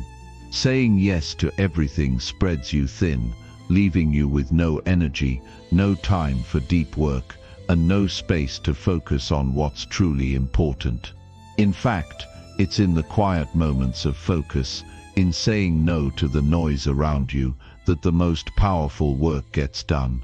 There's also a deeper layer to this. The act of saying no isn't just about protecting your time. It's about setting boundaries, learning to respect yourself, and teaching others to do the same. When you say no, you're essentially telling the world, I know what I want, and I'm willing to stand firm in my decisions. You're teaching people that your time and energy are valuable, and that you won't just give them away without thought. This creates respect, both for yourself and from others. It's important to note that saying no doesn't mean you're being selfish in the negative sense of the word. In fact, saying no can be an act of self-care, because you're choosing to honor your own needs, health, and time. You're prioritizing the things that matter most to you, which ultimately enables you to show up as a better friend, partner, colleague, and person. When you say no, you're not saying no to people, you're saying no to the things that would take you away from your true purpose and direction. As you practice saying no, you'll start to realize how freeing it can be. It can feel strange at first, almost like you're rejecting people or opportunities. But as you build this muscle, you'll find that it becomes easier and easier to make decisions that are in alignment with your goals. You'll stop second-guessing yourself and start trusting your intuition when it comes to choosing how to spend your time. Over time, saying no becomes a way of life, a way to honor your own priorities and avoid the trap of doing things simply because they're expected or convenient. At first, it might feel uncomfortable. You might worry about disappointing someone or fear missing out on opportunities. But the truth is, by saying no to the things that don't align with your vision, you make room for the things that do. You give yourself space to work on your most important goals, to nurture your relationships, and to care for your physical and mental well-being. The key is learning to say no with grace and clarity. You don't need to justify every decision, and you don't need to apologize for setting boundaries. A simple, respectful no is enough. And when you say no, it's not about rejecting the person, it's about protecting your time, energy, and focus. In the end, the art of saying no is about learning to prioritize what truly matters. It's about recognizing that every yes you give to something that doesn't serve your goals is a no to something that could. By saying no to distractions and irrelevant demands, you create the space to say yes to the things that will truly move you forward. And when you make that shift, you'll find that not only do you feel more focused and empowered, but you'll also start to see results that reflect the energy you've intentionally invested in what matters most. So start today, learn to say no, and watch how your life transforms. Chapter 14: Mastering Focus in a Distracted World. In today's world, distractions are everywhere. They come in all shapes and sizes, from the constant ping of notifications on your phone to the endless stream of information that floods your screen. The pressure to be always on, always reachable, always doing something is more intense than ever. And yet, in the middle of all this noise, the one skill that can radically transform your productivity, your focus, and ultimately your life is the ability to master focus itself. Focus is a skill that's often overlooked. We tend to think of focus as something we either have or don't have, like a natural talent that some people are just born with. But the truth is, focus can be cultivated, just like any other skill. It's a muscle that, when exercised, grows stronger and more reliable. The more you practice it, the better you get at shutting out distractions and honing in on what matters. But like any muscle, it requires patience and consistent effort. The first step to mastering focus is understanding why it's so difficult in the first place. Our brains were never designed to handle the level of stimulation we experience today. Back in the day, our ancestors didn't have to contend with constant digital interruptions. They weren't receiving dozens of messages from emails, social media, or work notifications every minute. Instead, they were focused on survival, their environment, and the task at hand. Today, we face an environment that's engineered to capture our attention at every turn. The more our attention is pulled in different directions, the harder it becomes to truly focus on any one thing for an extended period. But here's the key: distraction is not the problem. The real problem is how we've allowed distractions to take over our lives. The truth is, you have control over your focus. It's not easy, but it's possible to reclaim that control and use it to your advantage. And the first step is to get intentional about where your attention goes. It's about choosing what you want to focus on and making the conscious decision to block out everything else, at least for a set period of time. One of the most effective ways to sharpen your focus is through the power of intentionality. When you begin any task, ask yourself, what is my goal here? What is the one thing I need to accomplish in this moment? The more specific you can be about your goal, the easier it will be to filter out distractions. Your brain naturally gravitates toward things that are clearly defined, so the more you narrow your focus, the more likely you are to stay on track. Another technique that's incredibly effective for boosting focus is creating rituals and routines. The mind thrives in a structured environment. When you build routines around your tasks, you train your mind to associate certain actions with specific outcomes.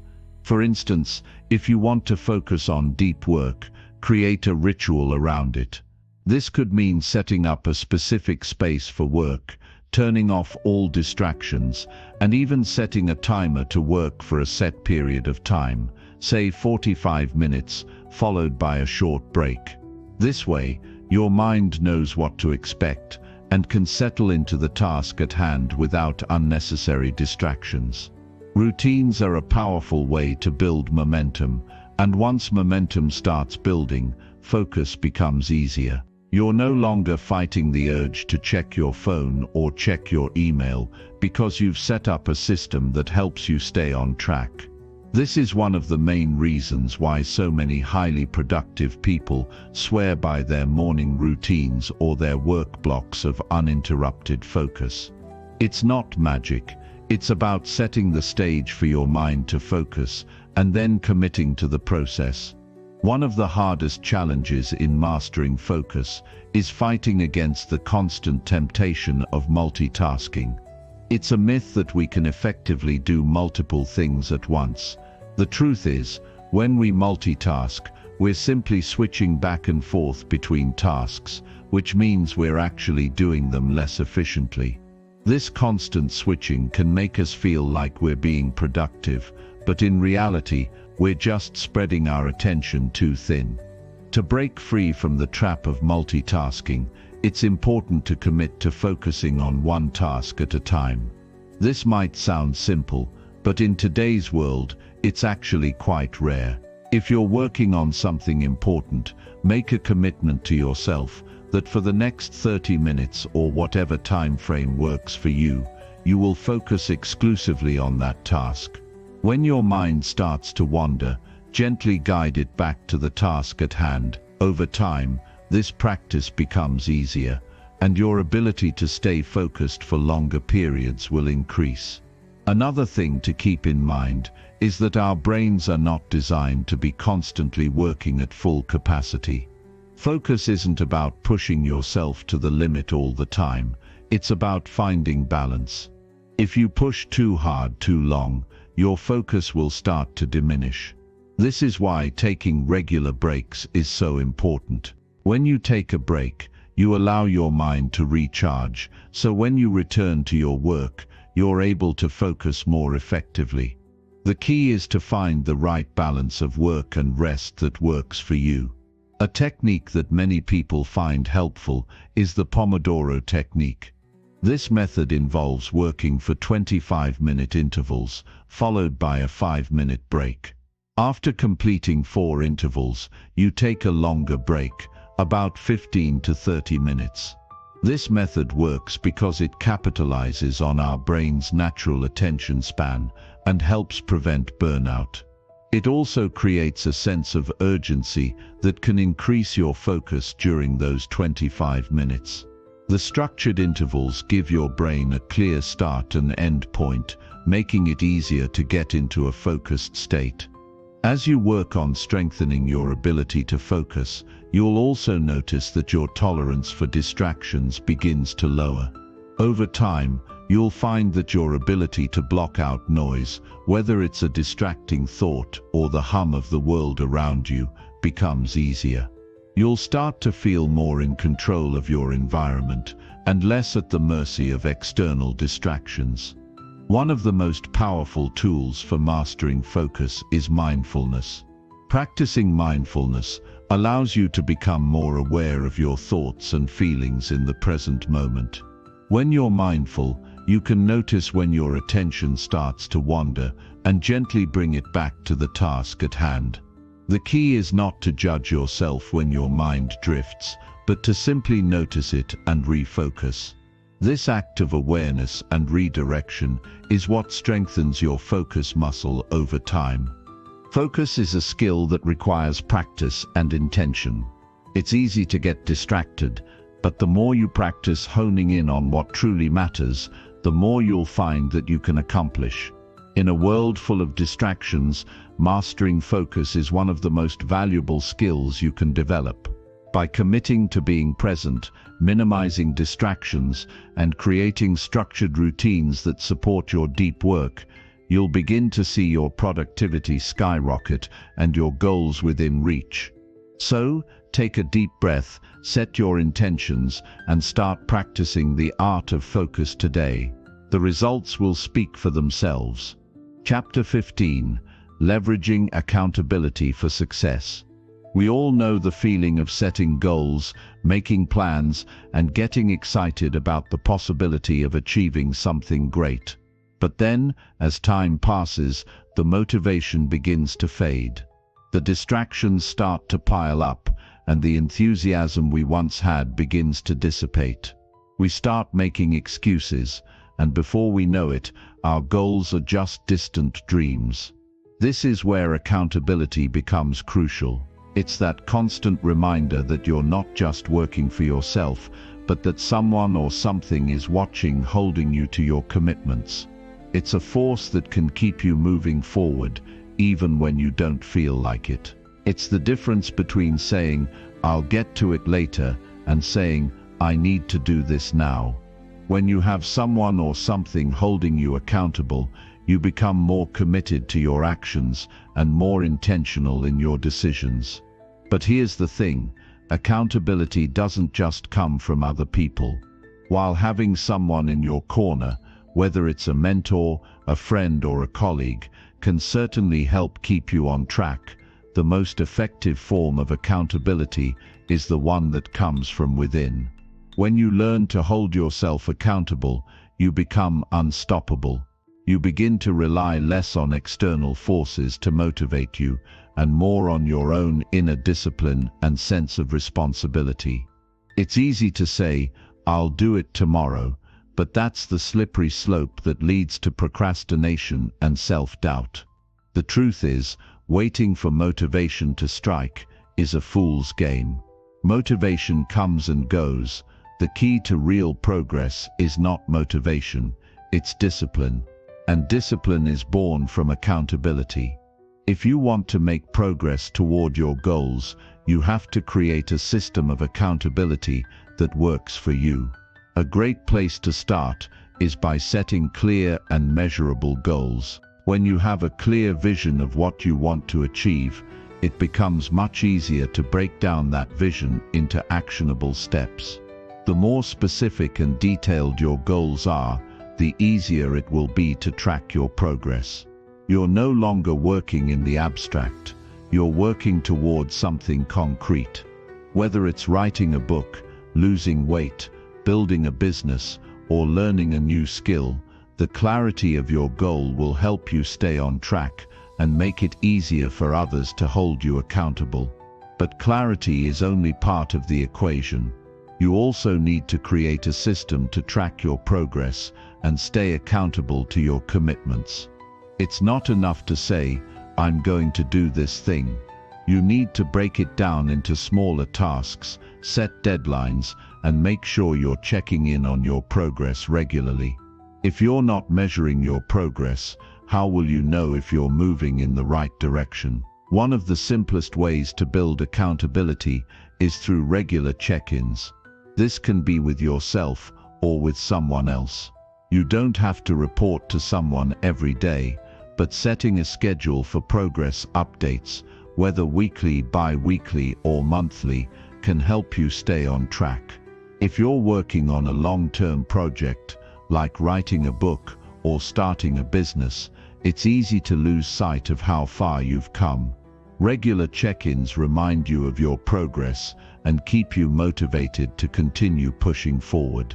If you prefer external accountability, find someone who will hold you to your word. It could be a friend, a family member, a mentor, or even a coach. The key is to find someone who genuinely cares about your success and is willing to check in on you regularly. This isn't about having someone breathing down your neck. It's about having someone who will support you, challenge you, and keep you responsible for your commitments. When you have someone counting on you, it becomes much harder to let those goals slide. But accountability is not just about having someone else keep you in check. It's also about how you approach your own actions. If you want to be successful, you have to take responsibility for your results. That means not blaming others, not making excuses, and not waiting for the perfect moment. It's about owning your choices and being willing to face the consequences of your actions, whether those consequences are positive or negative. Accountability requires that you show up, day after day, even when it's hard, even when you don't feel like it. It's about doing the work when no one is watching, because you've made a promise to yourself that you will. You will start to notice that as you consistently take action, you'll feel more empowered. You'll begin to trust yourself more, because you're doing what you said you would do. And as your self-trust grows, so does your sense of accomplishment. Accountability isn't just about completing tasks, it's also about building integrity. Integrity means doing what you say you will do, even when no one else is looking. It's about aligning your actions with your values and taking responsibility for the choices you make. When you hold yourself accountable, you build trust with yourself and others. This trust becomes the foundation for all of your future success.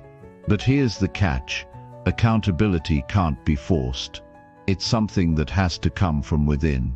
If you don't truly care about your goals, or if you don't see the value in achieving them, no external system of accountability will work. The real power of accountability comes when you develop a deep sense of purpose and commitment to your goals.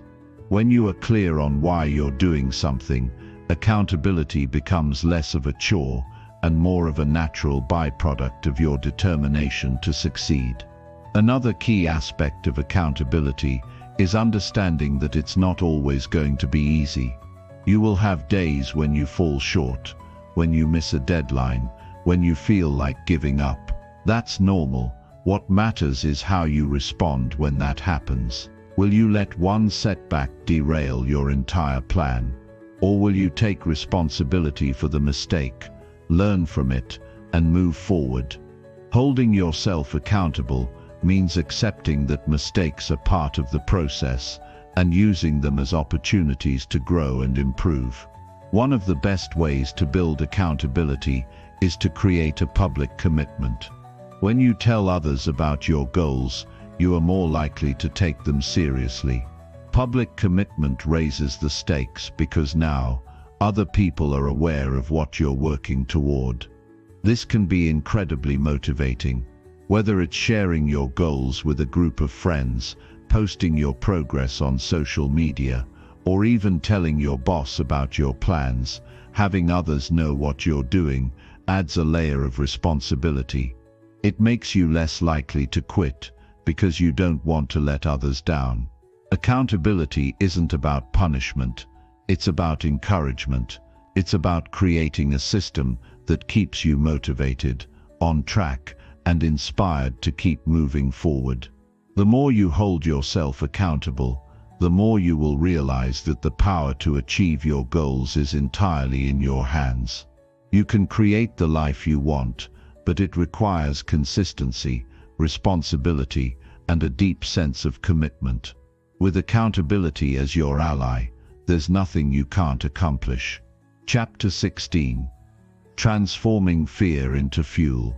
Fear is an emotion that every one of us has experienced. It's that feeling that grips us in the chest when we're about to do something big, when we step into the unknown, or when the stakes are high. Fear is primal, it's instinctual, it's designed to protect us, to warn us of danger, and to keep us safe.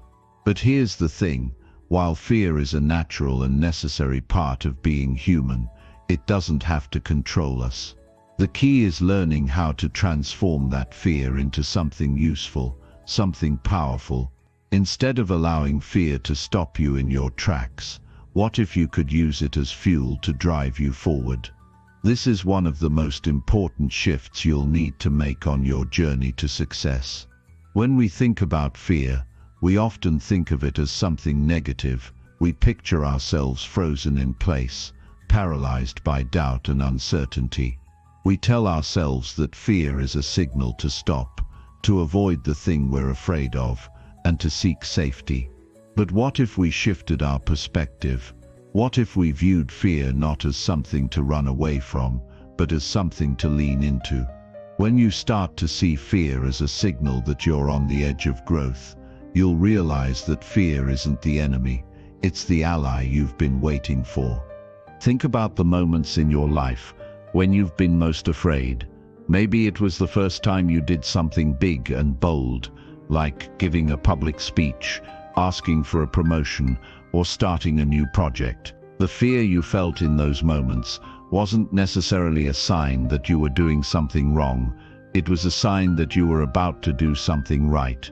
It was the universe's way of saying, This matters. Fear often shows up when we're stretching outside of our comfort zones, when we're pushing ourselves to be more than we were yesterday.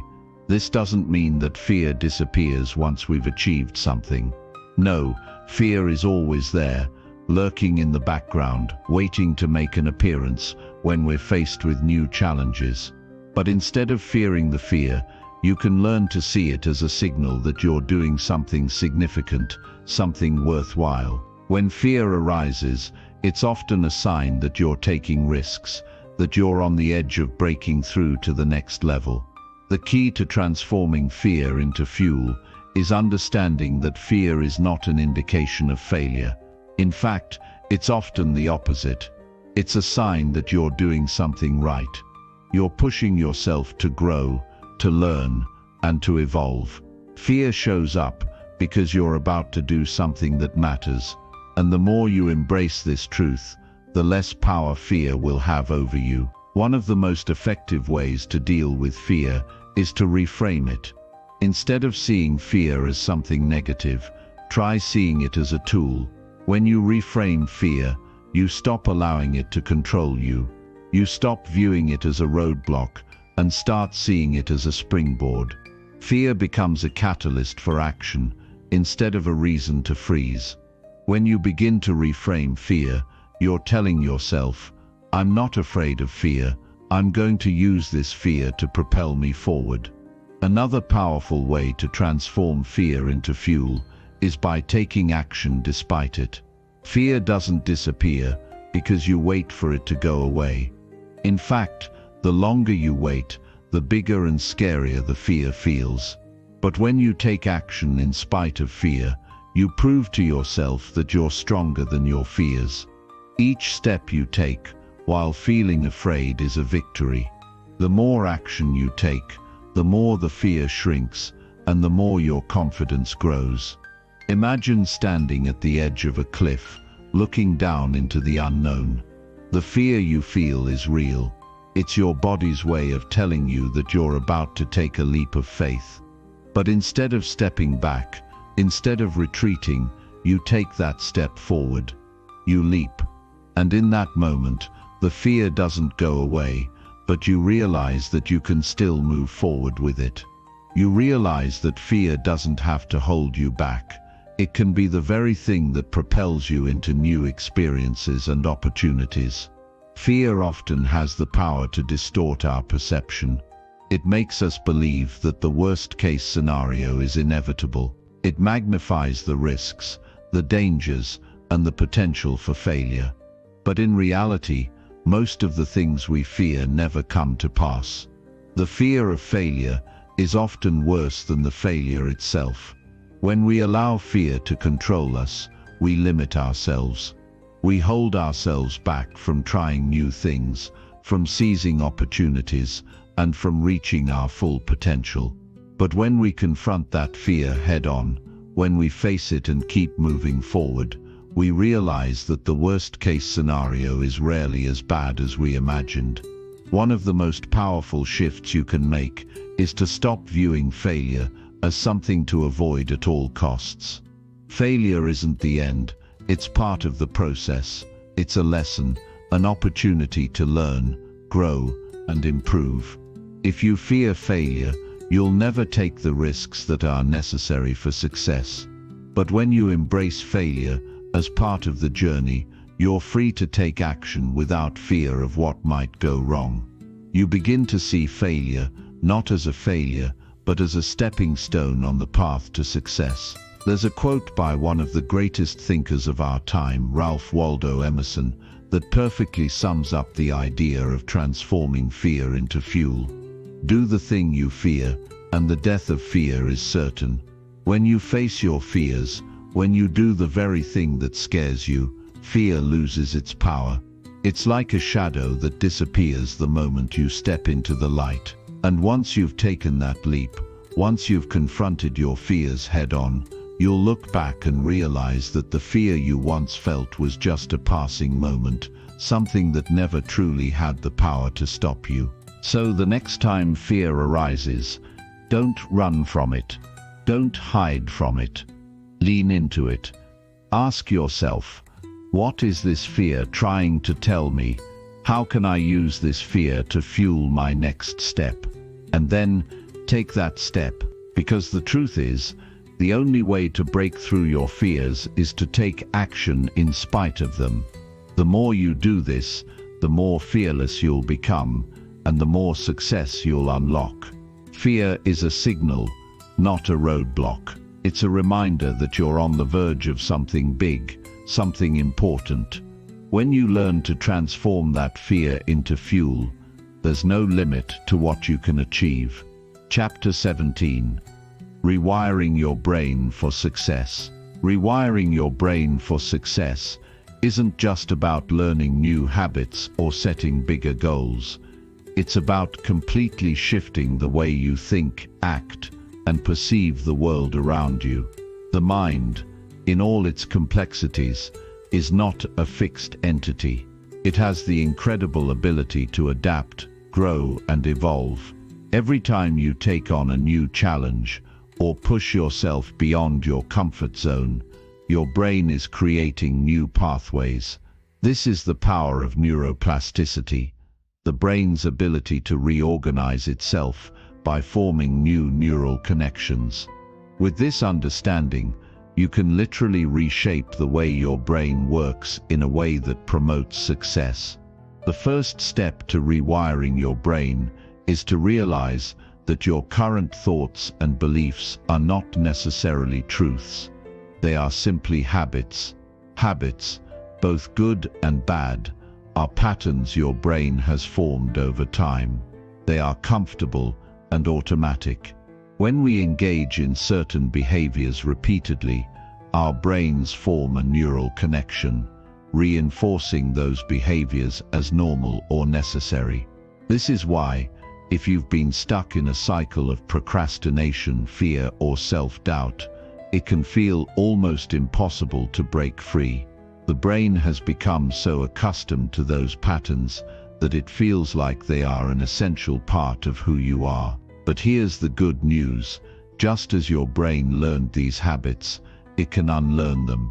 Changing your mindset starts with being aware of the thought patterns that are holding you back. If you want to rewire your brain for success, you need to first acknowledge the ways in which your current thinking is limiting you. For example, many people have deeply ingrained beliefs about their abilities. They may think, "I'm not smart enough," or "I'm not disciplined enough to succeed." These limiting beliefs become ingrained in the brain over time, reinforcing a false identity of who you are. To start rewiring your brain, you need to challenge these beliefs and replace them with new, empowering ones. Instead of telling yourself you're not disciplined enough, you could start telling yourself that you have the power to build discipline and that every day is an opportunity to improve. One of the most powerful tools for rewiring the brain is the practice of mindfulness. Mindfulness allows you to become more aware of your thoughts and feelings in the present moment without judgment.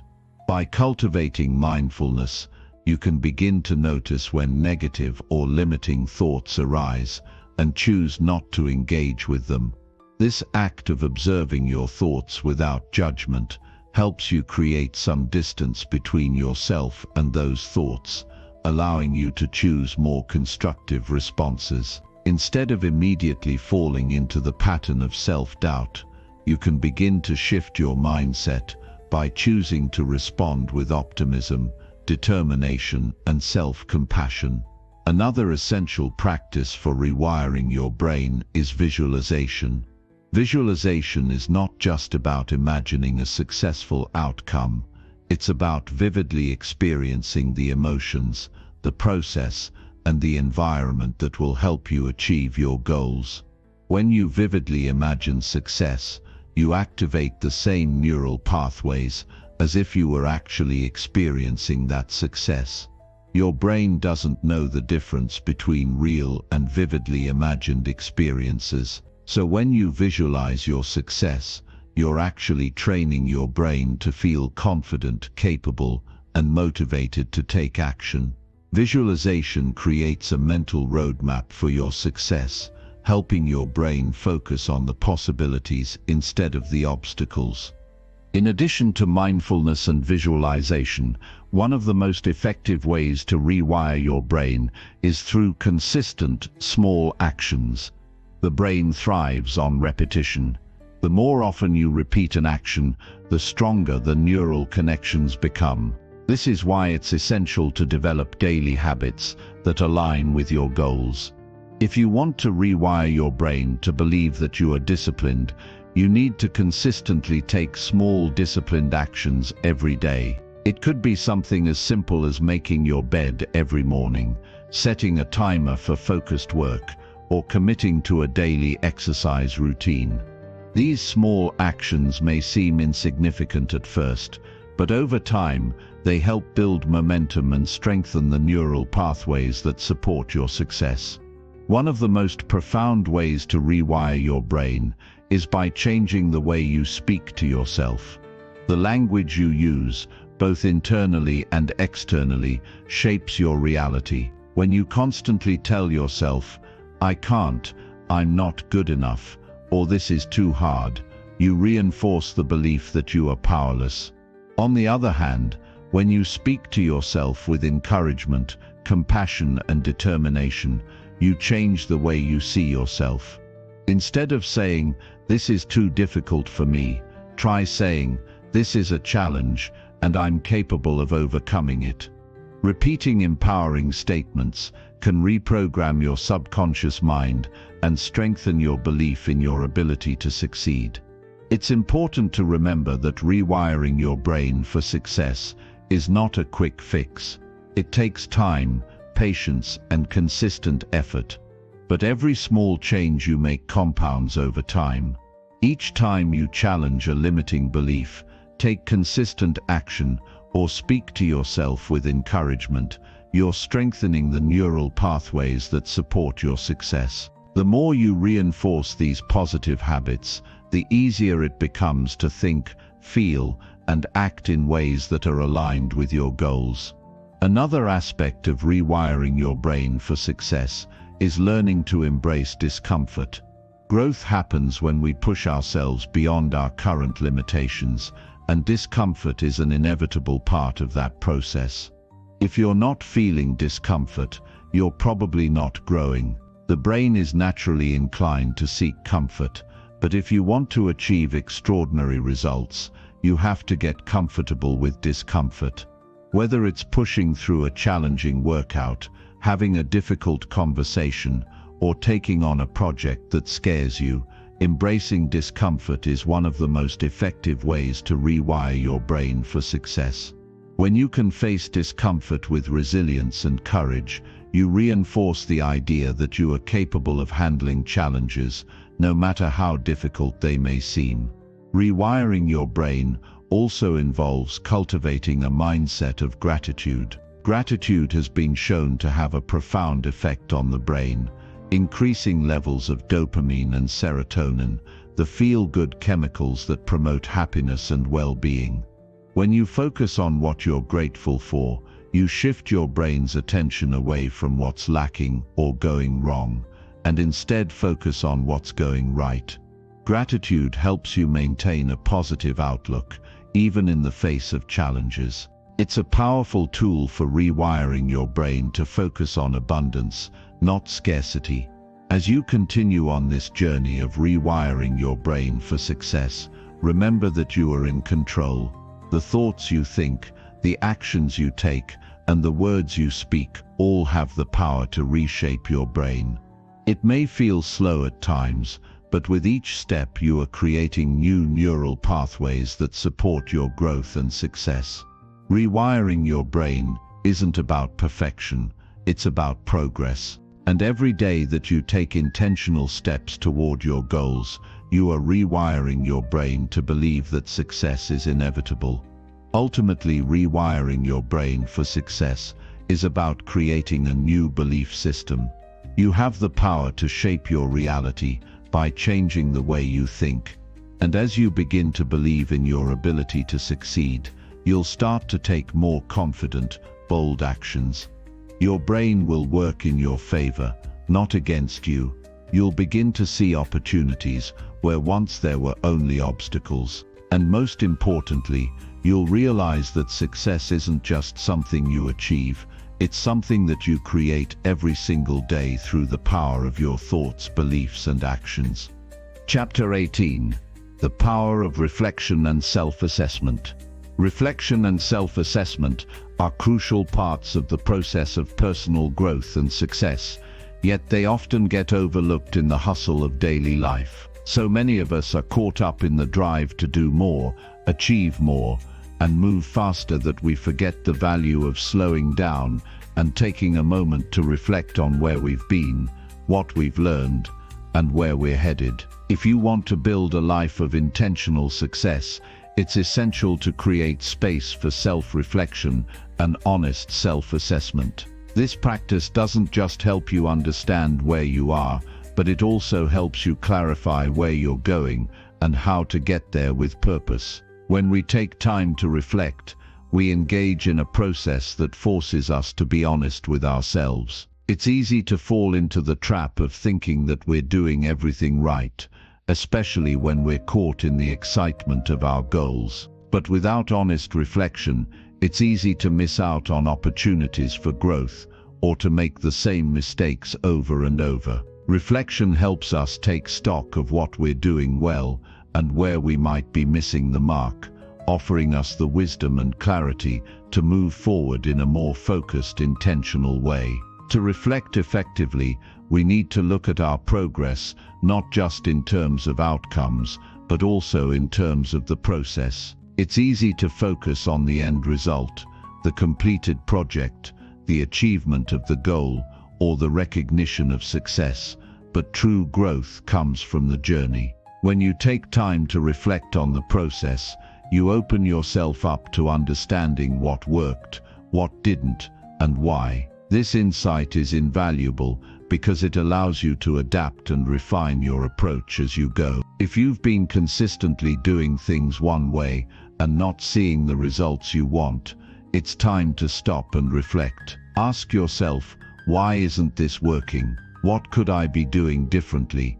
How can I approach this from a new angle? One powerful way to engage in reflection is to ask yourself meaningful questions that go beyond the surface. Ask yourself, what have I learned today? What challenges did I face?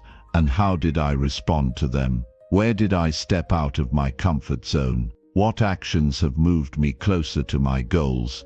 And where did I fall short? These kinds of questions force you to look at your behavior and decisions with a critical eye, helping you to identify patterns and areas for improvement. But reflection is not just about looking at what went wrong, it's also about celebrating what went right. It's easy to overlook your successes when you're always looking ahead, striving for the next big thing. But taking time to acknowledge your wins, no matter how small, is essential for building confidence and maintaining motivation. Reflection isn't only about identifying areas of growth, it's also about recognizing your achievements, no matter how minor they may seem. When you reflect on the progress you've made, you reinforce the idea that you are capable of success, which fuels the drive to continue moving forward. In addition to self-reflection, self-assessment is the practice of evaluating where you stand in relation to your goals and values. It's about being honest with yourself about whether the actions you're taking are aligning with your vision for the future. It's easy to get caught up in the busyness of life and to start chasing after things that don't truly matter to you. Self-assessment is a way to check in with yourself regularly, ensuring that the steps you're taking are bringing you closer to your true aspirations. It's about identifying the gaps between where you are and where you want to be, and then creating a plan to close those gaps. In a way, reflection and self-assessment serve as the GPS for your journey of growth. Without them, you're driving blind, making progress, but not necessarily in the direction you want to go. By taking time to reflect and assess, you recalibrate your course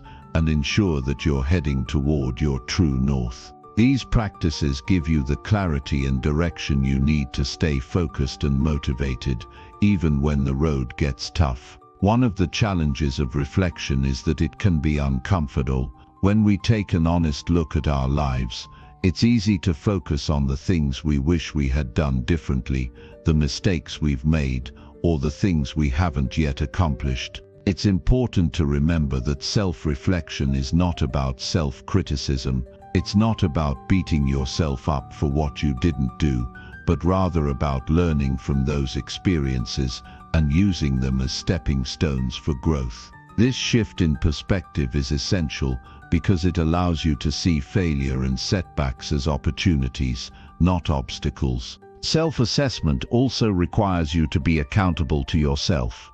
It's about holding yourself to a higher standard and making sure that your actions are aligned with your values. When you take time to assess your progress, you force yourself to face the truth about what you're doing and, more importantly, what you're not doing. Are you putting in the effort? Are you staying disciplined? Are you staying true to your word and honoring your commitments? If you're not, this is your chance to course correct and make the necessary adjustments. Self-assessment isn't meant to be a judgment of your character. It's simply a way to keep you on track and ensure that your actions are leading you toward your highest potential. Another important aspect of reflection and self-assessment is the ability to learn from others.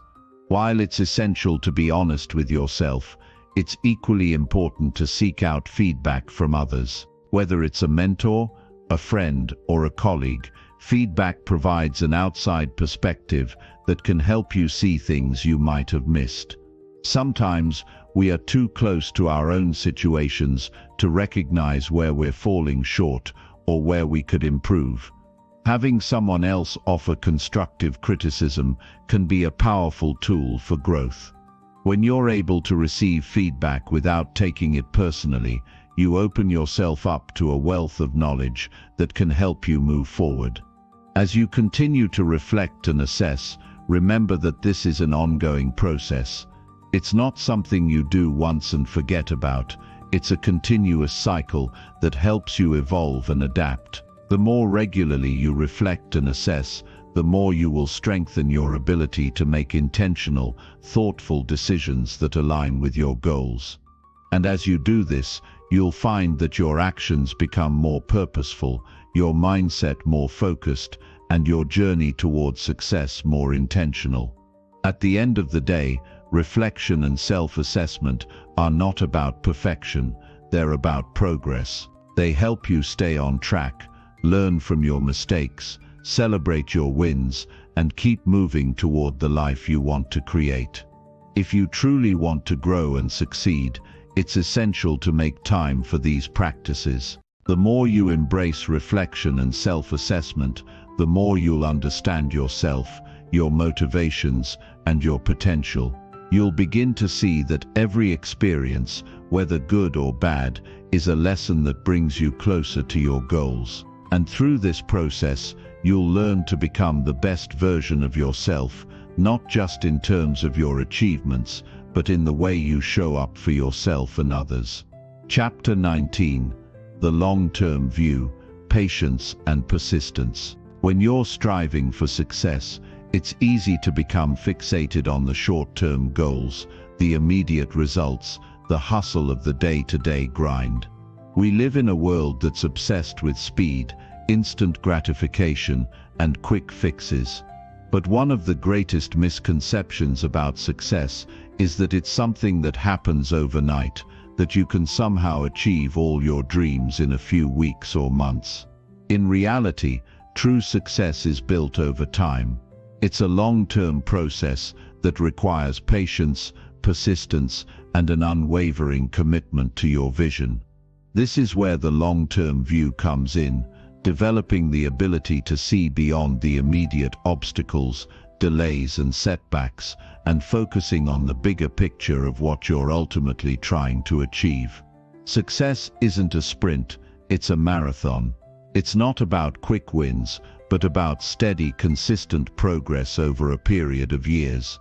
and understanding that journey is key to overcoming the inevitable moments of frustration or self-doubt.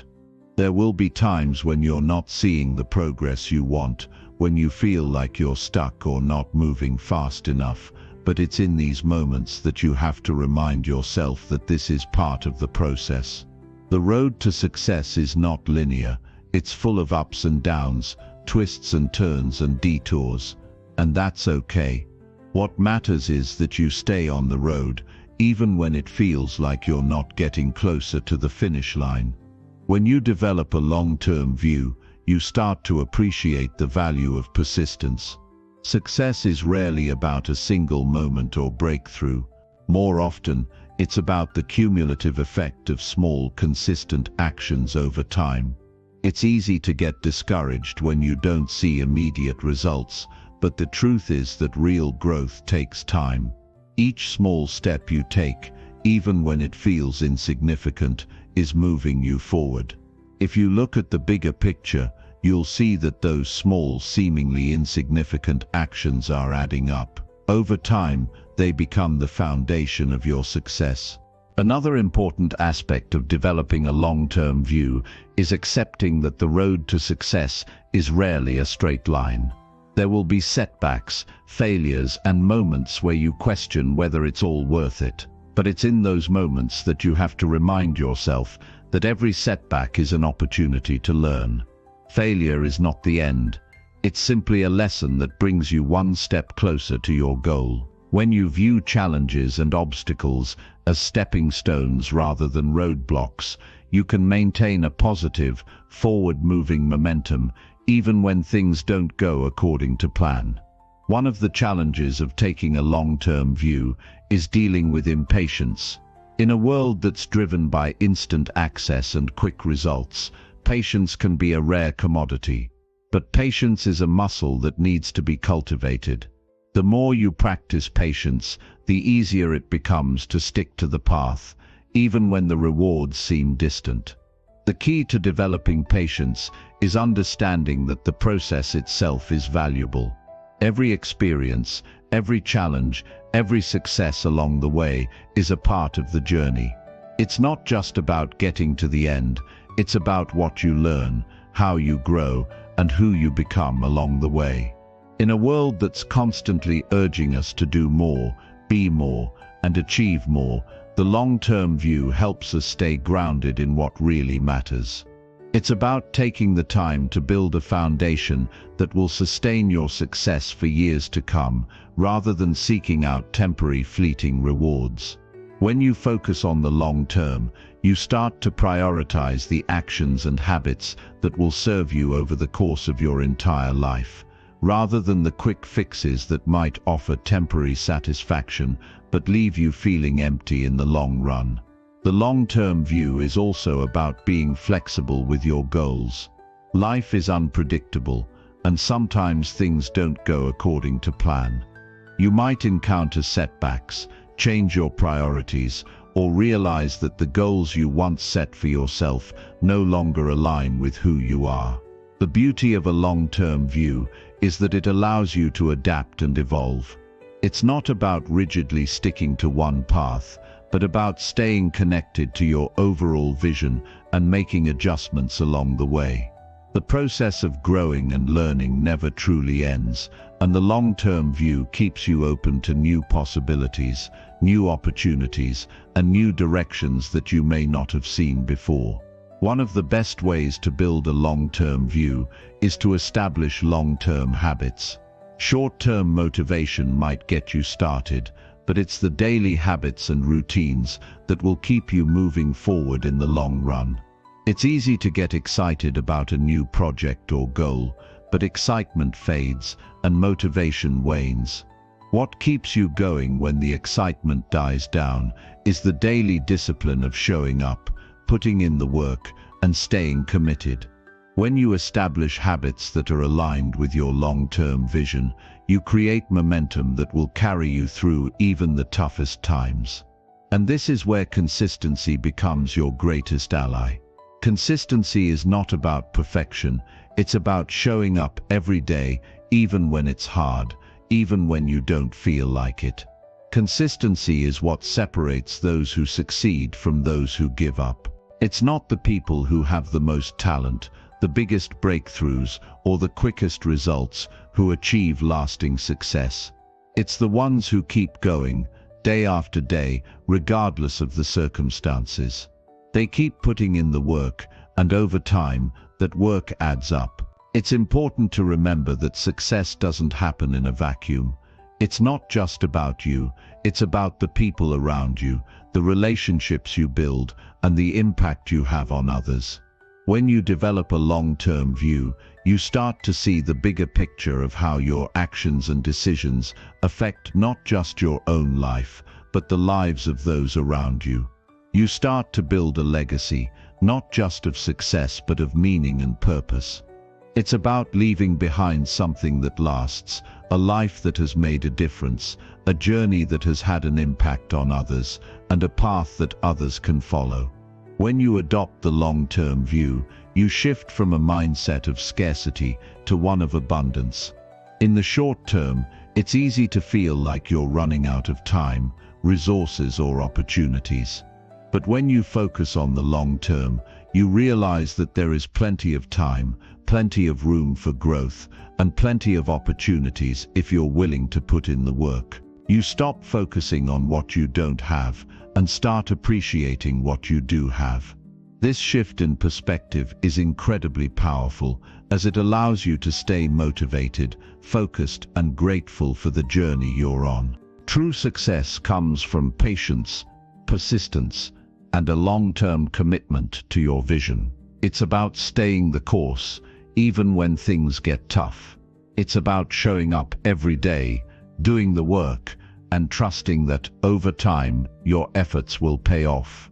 The long-term view is the foundation of true, lasting success, and it's the mindset that will help you push through the inevitable setbacks and obstacles that will come your way. So stay focused on your vision, embrace the journey, and remember that true success is not just about where you're going, but about who you become along the way. Chapter 20: Creating Your Actionable Future. Imagine waking up every day with a sense of purpose. Not just any purpose, but a deep, burning desire to create the future you've always envisioned for yourself. The feeling of waking up and knowing that you have a clear plan, a precise direction, and that every action you take is moving you closer to something meaningful. This is the power of creating your actionable future. The truth is, most people spend their lives floating through the days, reacting to the present moment, and letting the future unfold without any real control or input from them. They let circumstances dictate their path, never taking ownership of where they're headed. But here's the thing: your future is not some abstract, distant thing that will just happen one day. It's being created right now, in every choice, every habit, and every action you take. And once you realize that, you can start to actively shape it. The first step in creating your actionable future is understanding the importance of intentionality. So many of us go through life without thinking about the future, or at least without thinking about it in a way that empowers us. When you're intentional, you're making decisions with purpose. You're not letting life simply happen to you. Instead, you're taking full responsibility for what comes next. You're no longer a passive observer. You're the architect of your destiny. You have the power to influence the future you want to build, but it all starts with the mindset that you're in control. One of the biggest mistakes people make is assuming that the future is too far away to worry about today. They think that it will come in its own time, that things will somehow work out. The problem with this mindset is that it leads to complacency. If you're not actively planning and making decisions today that affect your future, you're leaving everything to chance. And that's not how you create lasting success. Instead of waiting for the perfect moment or the perfect opportunity, you must take responsibility for building your future now. The choices you make today are the building blocks for tomorrow. Creating your actionable future doesn't mean having everything figured out all at once. It's not about knowing every detail or having a step-by-step plan laid out perfectly. In fact, your path will likely change, and you'll encounter obstacles along the way. But that doesn't matter. What matters is that you begin. The action you take today will set things in motion, and it's that action that will create momentum. So don't wait for the perfect plan. Start with what you know. Take the first step and adjust as you go. An important aspect of creating your future is setting clear goals.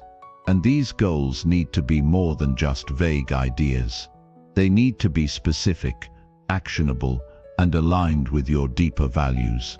The reason so many people fail to achieve their goals is because they don't take the time to make them concrete. They might say, "I want to be successful," or "I want to lose weight," but those are just general wishes. Success doesn't happen with wishes.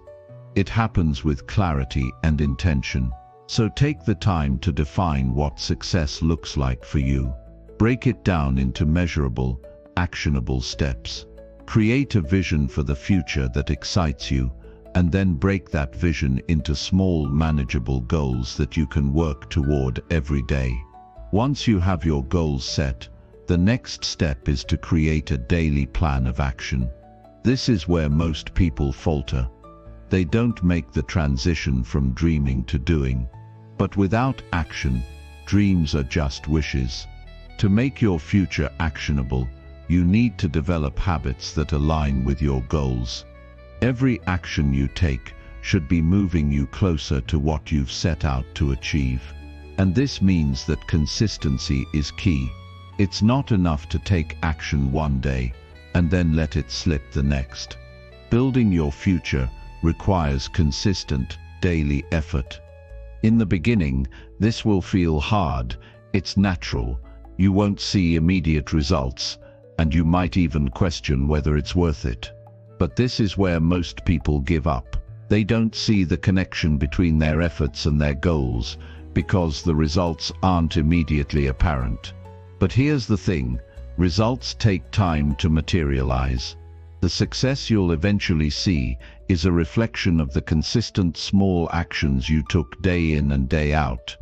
Even when it doesn't feel like it, you're building something important. The key is to trust the process and stay committed to showing up, even when the results aren't immediately visible.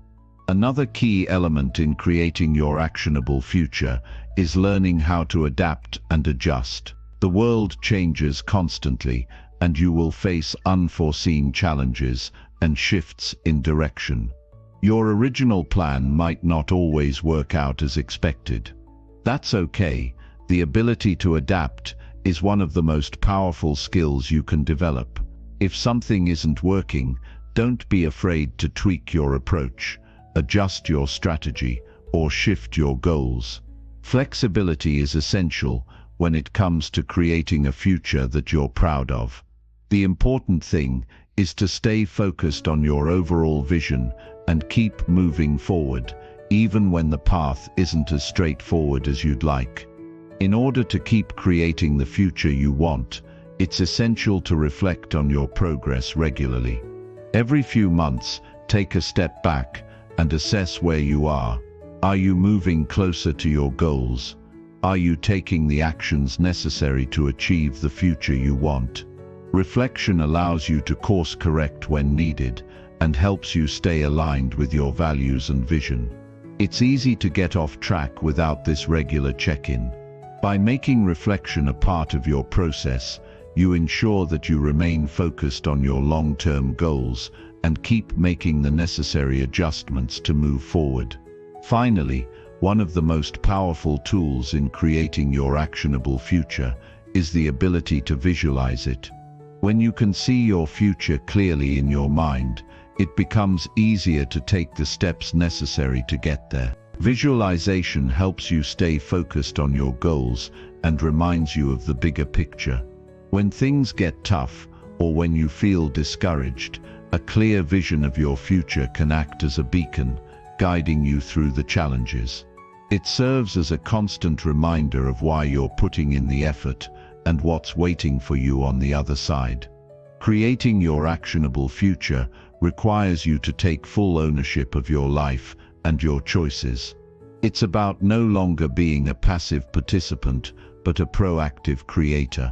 The future is not something that just happens to you, it's something you build every day through the actions, decisions, and habits you form. So take a step back, define your vision, set your goals, and start taking the actions necessary to make that vision a reality. It won't always be easy, but it will always be worth it. Your future is in your